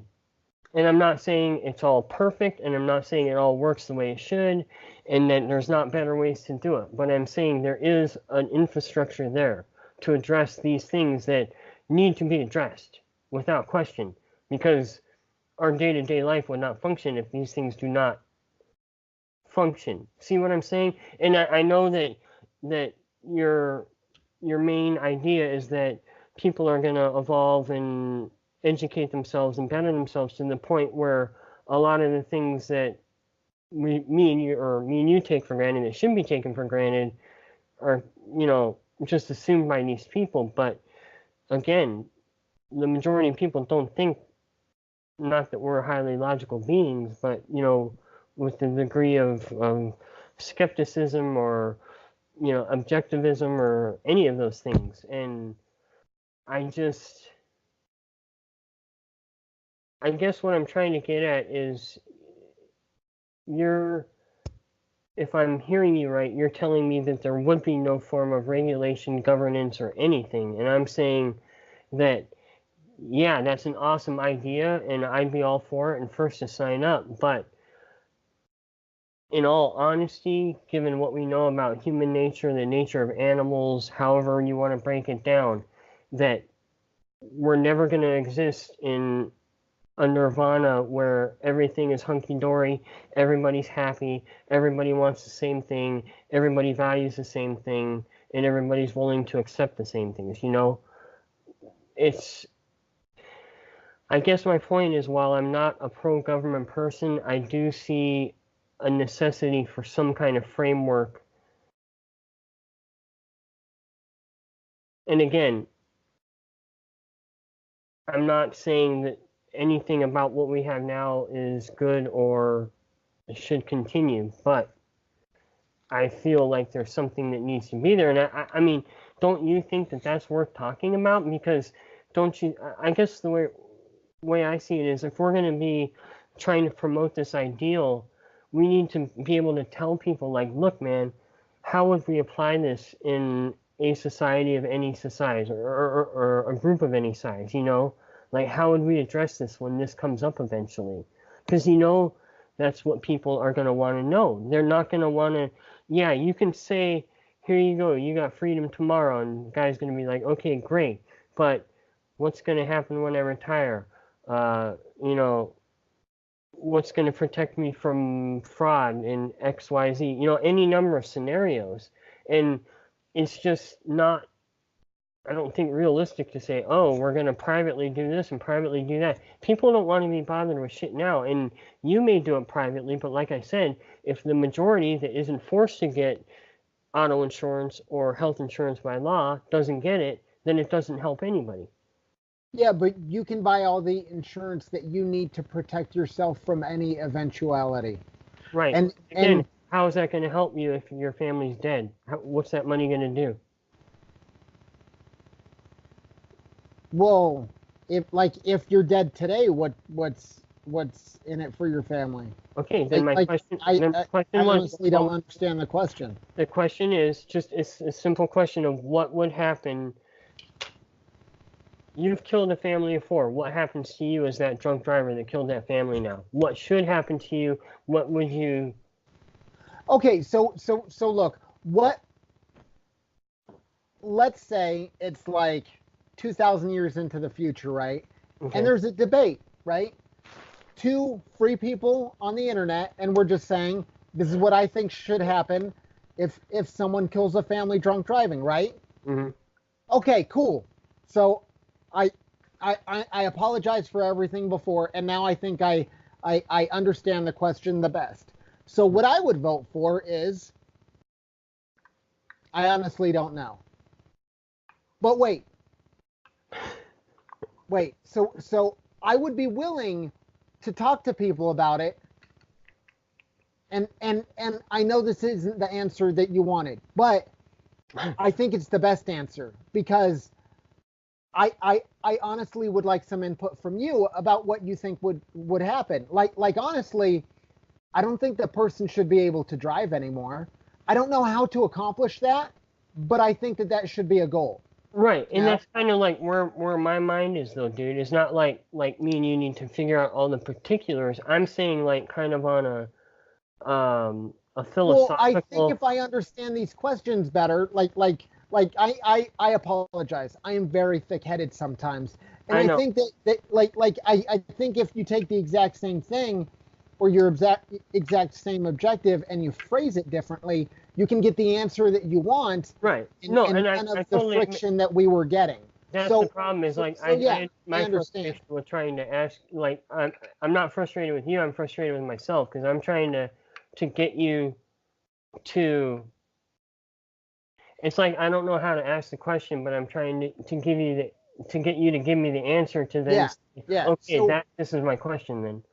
so I I think if Okay, this is a basic question. Would there be any sort of, and again, not, you know, like comparing it to our system now, would there be any kind of legal, judicial, regulatory, like just for laws, like so basic human laws, like, you know, discrimination and abuse and rape and murder and things like that? so look, I have no idea how it would be accomplished, but me living in that society, I would support do not initiate force, right? Mm-hmm. And fulfill your promises. Right. And I think the vast majority of things could be covered from that people don't even understand. Like when you look at the extent of US law today, it's like some crazy amount of pages stacked on top of Right. each other. Right. And I think those two things take care of so much of that I would honestly want to hear what other people think and how that would not be able to fit in those two like laws, I guess you could say. Do you know what I mean? Yeah. I Be- guess, okay, here's what I think I want to ask is, and again, like I know I keep accusing you of like, you know, looking in the future at this ideal situation, but I think what I'm trying to ask you is if me and you like is just two regular guys that we hold these ideals to be important enough that we want to try and promote, you know, these ideas. I mean, don't you think it's better to have, Okay, I guess what I'm trying to say is like, don't you think that one of the reasons like the American Revolution worked is because they were able to get together and say, look, these are the things we hold important. We don't know necessarily how we're going to do them at this point, but these are the, and that was the starting point. And then it was, okay, we see a need for this. So I guess my point is kind of like, because that's kind of what people want to know is like, and that's kind of the terms that people think in is like, well, what is this going to require of me? What am I going to get in return for it? And how are those details going to work out? And Okay, so based on everything you're saying, like I am serious about this question, and I think a lot of people would be like, "Oh wow, you must be high." But would you like to establish the law system of the future?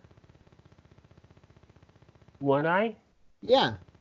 Well, don't you think it's a good exercise as people, society, to like Oh yeah. work through Yeah, these I'm things, dead kind of like serious. the secrets of the universe? I mean, to me, that's like where we should be heading. But and like, not to take from you, but I guess I kind of was looking at it as like, okay, that's good. The non-aggression, don't start a fight, but let's not stop there. Let's look at all these different areas and break it down to like what as a people should we find important that is the most inclusive and least oppressive to anybody, and those things that we should hold true and use to guide our principles, our goal in life, society, whatever. So I don't mean to be beating a dead horse. Is that the saying? Hmm. But like really, I think our number one value is freedom. And like that when we talk about freedom, that it's important to describe it like the ability to do anything you want, and all you have to do is like not force someone to do something that they don't want to do, right? Right. Okay. Again. And from that we can talk about like yeah, if a drunk driver were to smash into my car and kill me and my family, this is what I want. Like this is what I would want done to that person, right? Like that I think is a good exercise for the future. Right. So But so why is it that you, as an individual, get to decide? And again, how do you decide if you're already dead? And how do you understand the circumstances in which you died? And how can you possibly, with any sort of intent or understanding or justice? That's what I'm trying to get at. Do you agree there would have to be some form of justice in any society? oh yes, I think justice is important, and without justice, you don't have truth. And I Right. think So truth is that's what I'm very saying. I important. mean, isn't that a pretty important thing to talk about then? Is like, what are the principles you're going to base your form of justice on?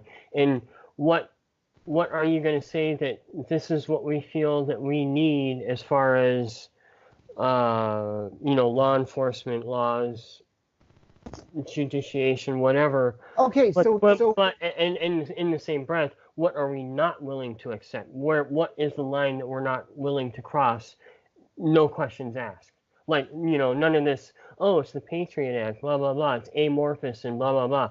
No, without, I guess this is what I'm trying to get at is if we could break it down to principles that were black and white to where we could say, look, no if fucking sands or buts will you deviate from this. Because I think that's the point I'm trying to make is that the founding fathers had a great idea and had more or less a method to what they were doing, but they didn't do it enough. It's like they didn't anticipate how much more they should have written into it initially that would have saved so much of the mess we're in now. so okay. I think you're right on, and I think we're coming back to the same place. Hmm. And I think considering the time, this might kind of wrap things up for Yeah, tonight. yeah. No, but But I definitely think we got somewhere, dude. I but think we're but kind of well understanding.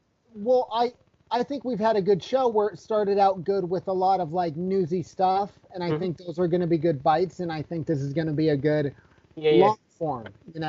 But I here, think that this is a good example. Sure. But fuck, I think I forgot Well, where I was going. what I was Please going to go. say is I think the best way to do this, I think this should look like, I mean, we've talked about the other things we want to do in the show, but I think this should be kind of like an ongoing, maybe not every show, but I think it's a good exercise, like you said, dude. I mean, because what if like over the course of 4,000, podcasts, me and you whittle it down to a point where we could say, hey, like, look, man, this is our idea. This is what we want to achieve. This is what we think we can achieve. This is how we think Okay, we can, so at least as like a starting point. Like from these ideals, we can build, a framework that would build a be new society. right. Yeah. That's where I want to go, and that's why I ask these questions. I'm not trying to challenge. Thank you. Yeah. So I think I think more than anything we are arriving at what I was talking about like a couple of shows ago, where I was like, yeah, we just like have a network or whatever, and I wasn't necessarily like talking about the foundation that you are now, Mhm. but I've thought a lot about it. I think, and I don't know how crazy you think this might be, but I think that we should be talking about a new Declaration of Independence and a Yeah. new Constitution for the individual. And I already have a flag, you Mm. know, like Russell, is it Russell? Who? No, the transvestite British comedian. Annie Izzard? Yeah, Eddie Izzard. Do you have a flag? Yeah. But Yeah, you can't claim this land if you don't have a flag. yeah. So I think that we should basically come up with a new Declaration of Independence that's for everyone. Yeah. That Well, that's where that I've been will trying to truly go with all this. reflect Is like, freedom. And so like I didn't realize that you were going there, and I thought you were going more along the lines of like, I'm not happy with today's world, but I don't know how to get where you're talking about. It sounds like a good place, but because I can't find it, I'm gonna throw my hands up and say fuck it and walk over to like 7-Eleven and get a 40 of the High Life and have a good night, you know? right. And I guess like that's my poor communication to you is But- like But I'm yeah, I'm a very logical, concrete person in that I like to know.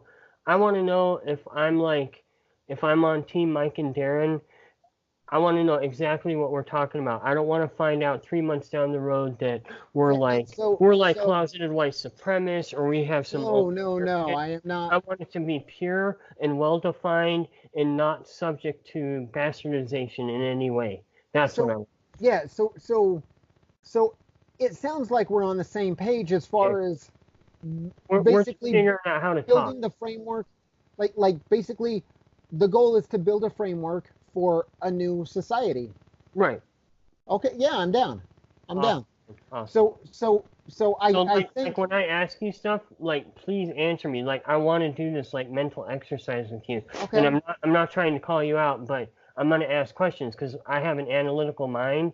So if you tell me something, I'm gonna challenge you on it, not because I'm out to get you, because I want our shit to be airtight, and I don't want someone else to Okay, be like, cool. all right, what happens when this? And we're like, oh, Okay, oh, we so didn't think about that, you know? so I have mentioned that there's another show that I might be doing, right? Yeah. Mm-hmm. I think that dude would be good here as well. Okay. Yeah. Now I don't want to force anything on you. This was started as just you and I, and I will respect that from here to eternity. But I think there's an initial show that I'm going to be doing with him, and I'd like you to maybe feel it out and see if maybe he come on here as a guest at some point. But I think he would be like a good resource for me as far as talking about what the future can hold and how it would look, Yeah. you know, and he might help fill in some of your questions about like things that I don't think about, and he might realize what you're asking like 2 weeks before I do, you know. Right, right. See, the problem is like I'll be the first to admit I don't have a whole lot of answers, like concrete answers. Oh, But- neither do I. but by asking questions, I can whittle down the possibility of Yes, answers. You know what I mean? So that's kind of how yes, I operate. and sometimes figuring out, well, I don't want those 10 options. Okay, Right. that's progress. You Yeah. know, like And that's starting to inform what you do want. right. And like, we've talked about how I'm kind of averted to politics, and I guess that's my thing is I don't want it to be like, I don't want it to in any way come across as we're claiming some kind of moral superiority or divine right or, any kind of thing like that. I want to say like, look, as human beings, kind of almost like You Starfleet, want to come from first principles. right, right. You Yeah, yeah, so, uh, yeah, like I'm all for it. And I think, yeah, like, now that we've kind of gotten on the same page, I think we were on the same page, but we weren't reading the same writing. yeah. It, So, uh, it was like we were on different versions, yeah. and we're like, but it doesn't match up. But like, I don't know, Well, I maybe. was getting Yeah, frustrated at you because I wanted answers for like discussion's sake, and I think you were afraid to answer me because you thought I was gonna try and like rope you into a corner or something. I'm like, well, no, no, dude, I wanna pick your brain and see where so we go with this. yeah, so like I'm not purposefully evasive Yeah, because it's one of those things where ultimately when I talk to people, I want people to realize like don't hit your kids. yeah, You yeah, know, like reason with your kids and yeah. you will have a beautiful relationship. Mhm. You know, and if that I can get across and nothing else, then that's a win in my book. Yeah. You know? But like it's me and you, dude. I mean, if I'm asking you stuff, it's really because I want to explore it with you, and I don't. There's no wrong answer, but I think even if Yeah. it's just a very basic answer, at least it's a starting place, and we can expand upon it. So Yeah, don't and feel like I that's think why I'm getting frustrated when you kind of say the ideally, because you said that a lot, and it's like I understand that, dude. I'm all for it, but real world, boots on the ground, me and you gotta start somewhere, and we've got to. I I think a lot of people have those questions and then they hold your feet to the fire and it's like, well no, like 2 minutes ago you said this, but now you're saying that. And Right. and ultimately I want the point to get across of like like I'm not going to dictate what I think should happen. And I think I was hung up on communicating that Yeah. more than, well, this is what I'd vote for, you know? But I don't want it to be in the form of government. I want it to be in some form of like two people chatting on the internet in 2000 years and they say, so like some guy does a home invasion and kills your dog. What happens to that guy? Well, Well, I mean, my point is just that there's going to have to be some kind of protection because not everybody can protect themselves. Let's look at just senior citizens. Not most of them can't physically protect themselves, don't have the mental capability to protect themselves, can't afford a private security. So, I mean, don't you agree that there would have to be some sort of police response force, maybe not out profiling minorities and rolling marijuana dealers, but responding to violent crimes and things where people need legitimate protection from predators. I think. so I think there's a couple of ways that people can do that. Okay. Mhm. Now, um, I'm going to give a rundown of both, hopefully quickly. But like one is the insurance model. You know, like I'm a wealthy dude, and these are the areas that I travel in, and I want to make sure that I'm protected in these areas when I travel, and I want to know that these areas are safe. You Mhm. know, so if you happen to live and work in the same area that this dude does, you're going to have some overflow benefit, right? Not So that it's going to be completely free, but because that dude is making sure that he's safe, there's going to be a certain element that just is taken care of for you. so what about the people on the east side of town in a good sized neighborhood that don't have the they don't have the financial wherewithal and they don't have Okay, anything that would draw any other sort of financial. so let's say you and I live in that neighborhood, right? Hmm. Okay, now you and I get by. Now the beautiful part is in this society, there's no property tax, you know. So Mhm. we know that once our house is paid off, it's ours and we don't have to pay anything extra, right? Mhm. So that's just like a little added benefit thrown in there to entice people. But anyways, so you and I live in this neighborhood. Now, would you be willing to give your number to your neighbors and let them know that if you need some help, they can call you? Yeah, I think most people do that. But I mean, Well, okay, me and you, we I work don't full time. So I, what I happens don't during? know hardly any of my neighbors, Hmm. you know. But I do know that in this situation, I would definitely be a little friendlier and give my number out. Hey, if you Yeah. need anything, let me know. Well, but again, what if it was a sizable senior population where, there wasn't able-bodied males and females, of a middle age like you and I, to, Okay, so step up so and I assume think that responsibility. in the society I talk about, and I don't mean to add too many caveats in there, but I think that having like large senior communities Hmm. in a large part of the world, there's more like multifamily housing where Right. there's like grandparents and parents and grandkids living under one roof. And I think that's a little more realistic in what I talk about for the future. And So, with that, your senior population gets spread a lot more evenly. And what you're talking about, while still might happen, I think is like will happen more infrequently. okay, so here's what I'm going to ask you, and I know what you're going to say, and here's my counter argument. Okay, so what about, a place like Detroit, where people are living sub-poverty levels? Okay, and I know you would say that, well, in this society, because we've gotten to this point where we value this, that there wouldn't be the economic depression that there is now in such concentrated areas. But, mm, I mean, I guess my counter argument would be that's all fine and good, and that could be true forever. But what happens when that's not true anymore? What do we do then? And how would we conduct ourselves in that scenario? All of a sudden, let's just say through climate or whatever, the whole West Coast got hit with bad weather. There's been decreased food production. You know, everybody's just been hit economically and otherwise. You know,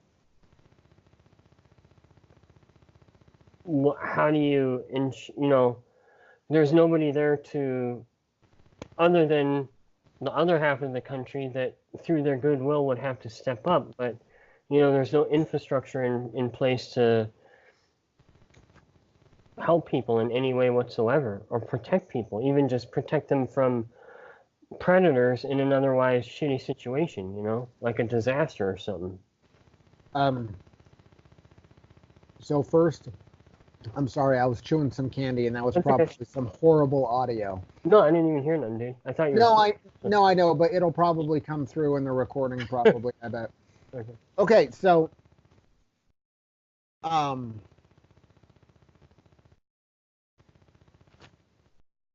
We don't have to finish talking about this tonight, dude. I'm just trying to get you to see like where my mind's coming from. Because do you see what I'm saying? Is like, okay, say our society is just like we're hoping, and everything's cool, and everybody their values are in line, and we all look out for each other, and everything's copacetic. But would you agree that things don't always continue that way? Even if our intent was to, the laws of so nature, whatever, there's always going to be variables that at certain times are going to create, problems, issues, deficiencies that would have to be addressed in some way that you really can't just say, oh, well, we would, just kind of deal with it when it happens. I mean, it's things that would lead to civil unrest and bigger problems if not addressed, is what I'm saying.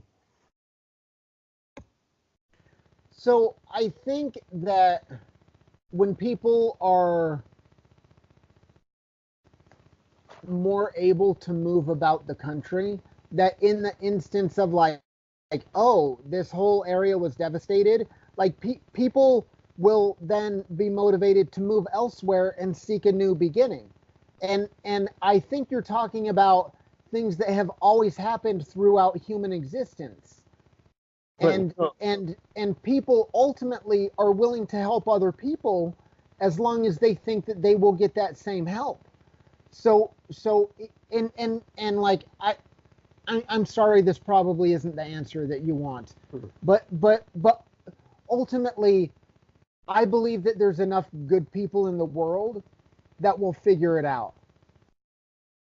I know, and we're gonna go round and round on this because and like, because that answer is not good enough for you, if you have ideas of like, oh well, maybe this or maybe that, yeah, let's flush them out. You know? Well, yeah, and I mean that's where I want to. We probably won't. Like we're talking about values in this society, and I would value helping those people out, and like I currently don't know how it would happen. Right. But that's what I'm asking you though. Is like you know, and I think we're getting too specific and trying to find examples to get each other to think critically. But I think we need to start out like with on a broader topic and just say like, or come to an agreement like, would we agree that there would have to be some sort of at least an administration, a mailbox, a whatever for this country?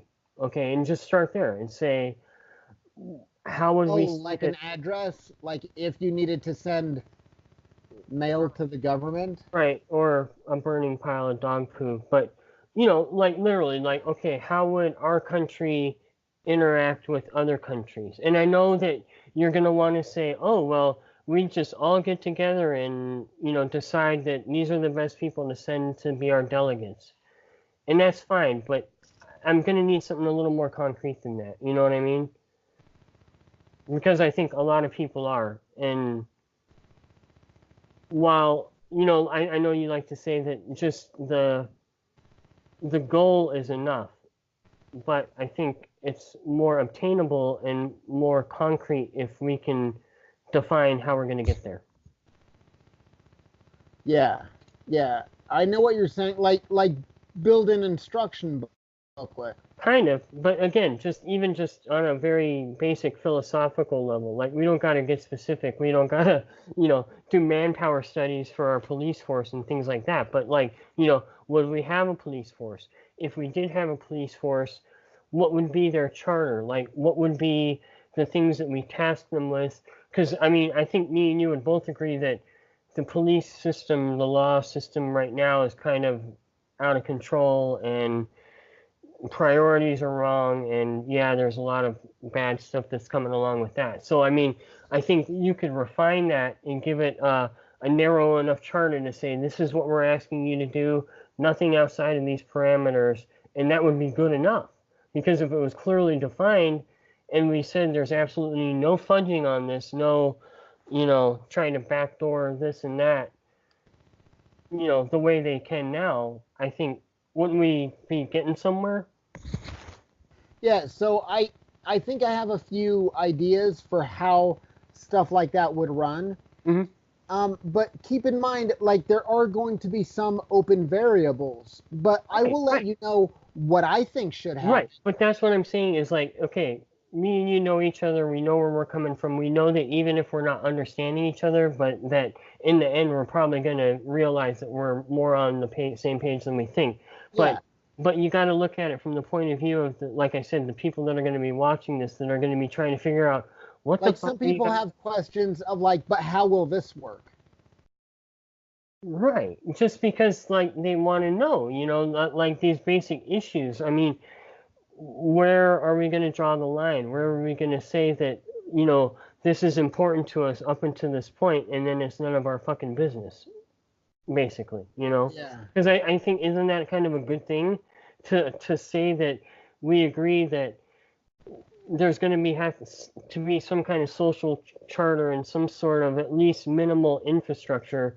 So let's try and talk about what would be important to us to make sure that it's taken care of and what would be too much.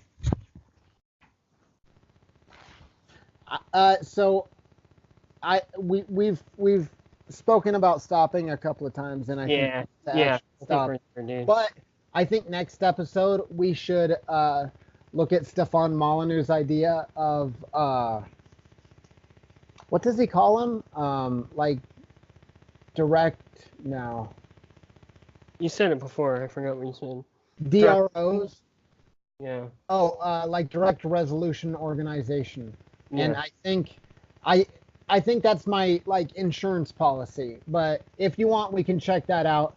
Yeah, yeah. Well, I mean, but- introduce me to it and, explain it to me if you can. I mean, I'll try and take a look and have some knowledge coming into it, but, Okay, cool.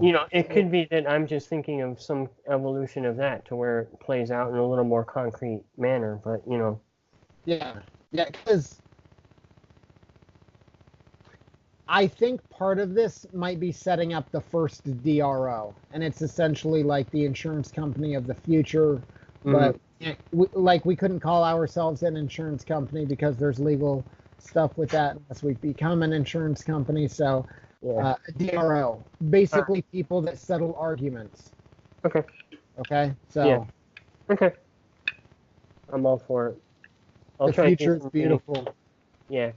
No, we'll get there, man. I've been showing Democrats call for chess to be banned from schools. Man. Oh, I thought you said chastity. I didn't even look at that. Oh no, chess. Yeah, so apparently they say that they don't like kings and queens, and they don't like that white moves before black. Oh, Jesus. What a bunch of bitches. But anyways, Yeah. that will be it for tonight. Yeah, Remember, I think we did folks, some good work, dude. yes, remember, folks, great things are simple. Hopefully some of this will be sound bites that people will totally share. Like and subscribe, right, Mike? Do your click the links. Peace and love. Peace and Donate to Patreon if we ever get a Patreon. yeah. Whatever, check out the merch when we get merch. Peace. Yeah. Later.